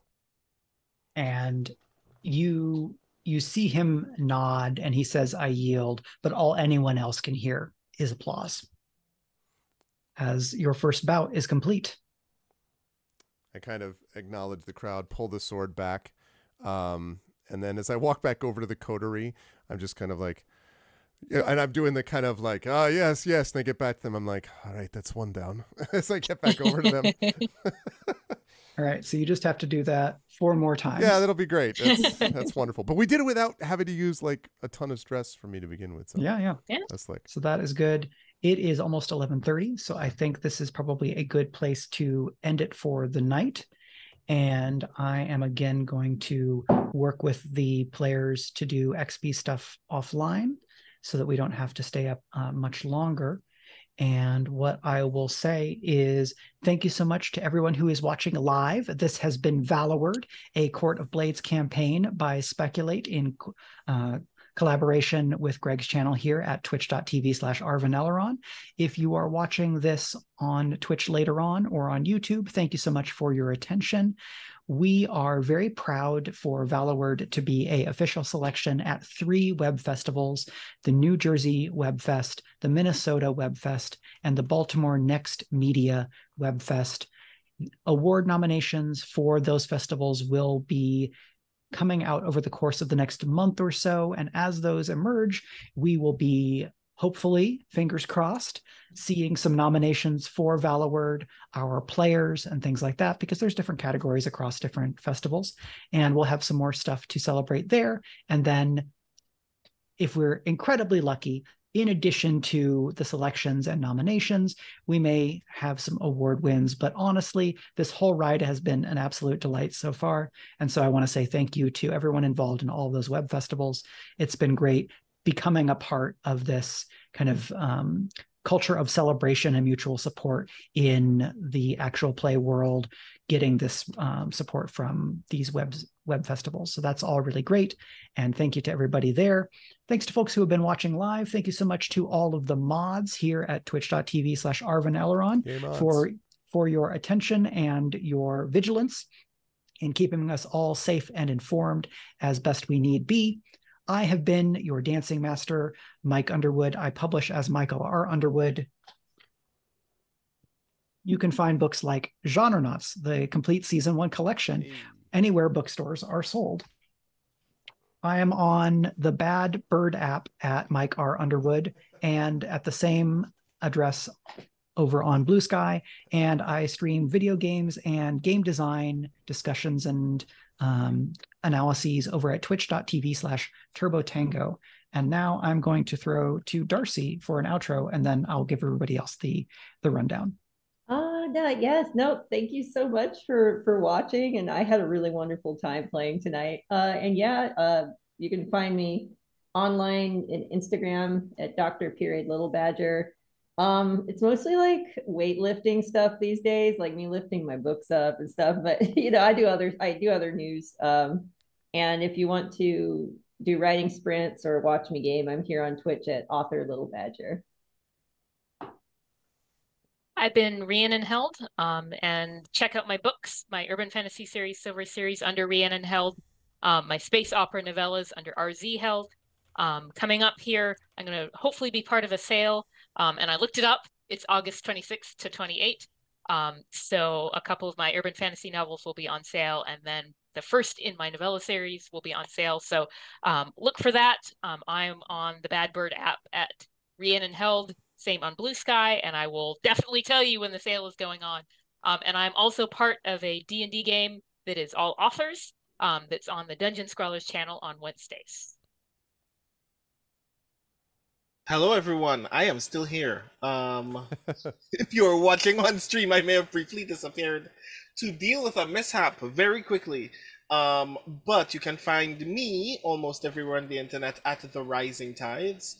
I have a website called brandonobrien.xyz, which is also my newsletter. So if you want to hear me talk about my writing and also take screenshots of whatever mobile game I'm playing on my phone, that's the place where you do that. You can definitely also check out my itch.io page, therisingtides.itch.io, where I make RPGs of my own, which you can also find out more about. And I am also the designer of the Grey Shade RPG, the tie-in RPG for Gregory Wilson's Grey Assassin trilogy. So definitely check that out whenever you get the chance to do the thing. Yes, that thing right there. So yeah, that's me. And it's been my honor and pleasure, as always, to be able to have this hosted on my channel. Also, great work to all everyone today. Was great, so thank you, players. This is a ton of fun. And as always, Mike, wonderful work on the dancing mastering part of things. I love this stuff. If you liked any of this, just as a note for the channel, we do a lot of tabletop play on this channel, some related to Speculate and some not. And all of that, if you are interested in it, you can check out by following my channel. I am also an author, and I am available at Gregory A. Wilson on the Bad Bird app, as everyone's now called it, and at GregoryAWilson.com on Blue Sky.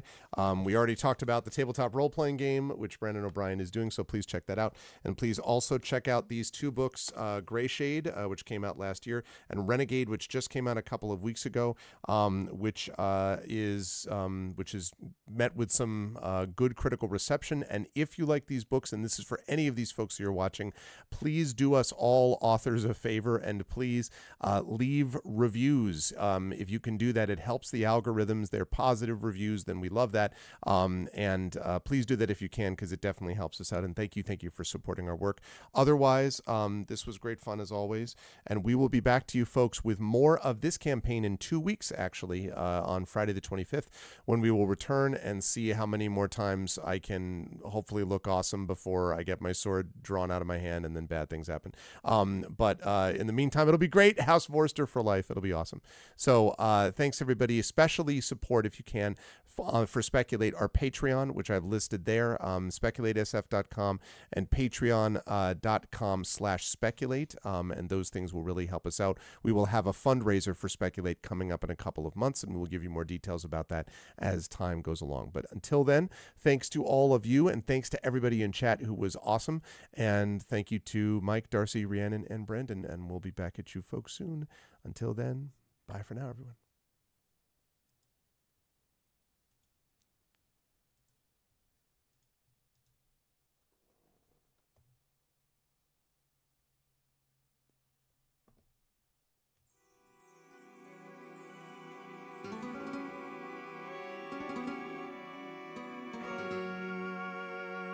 Welcome, dearest retainers, to Court of Blades, and welcome to Valloward, the greatest city in this or any other age.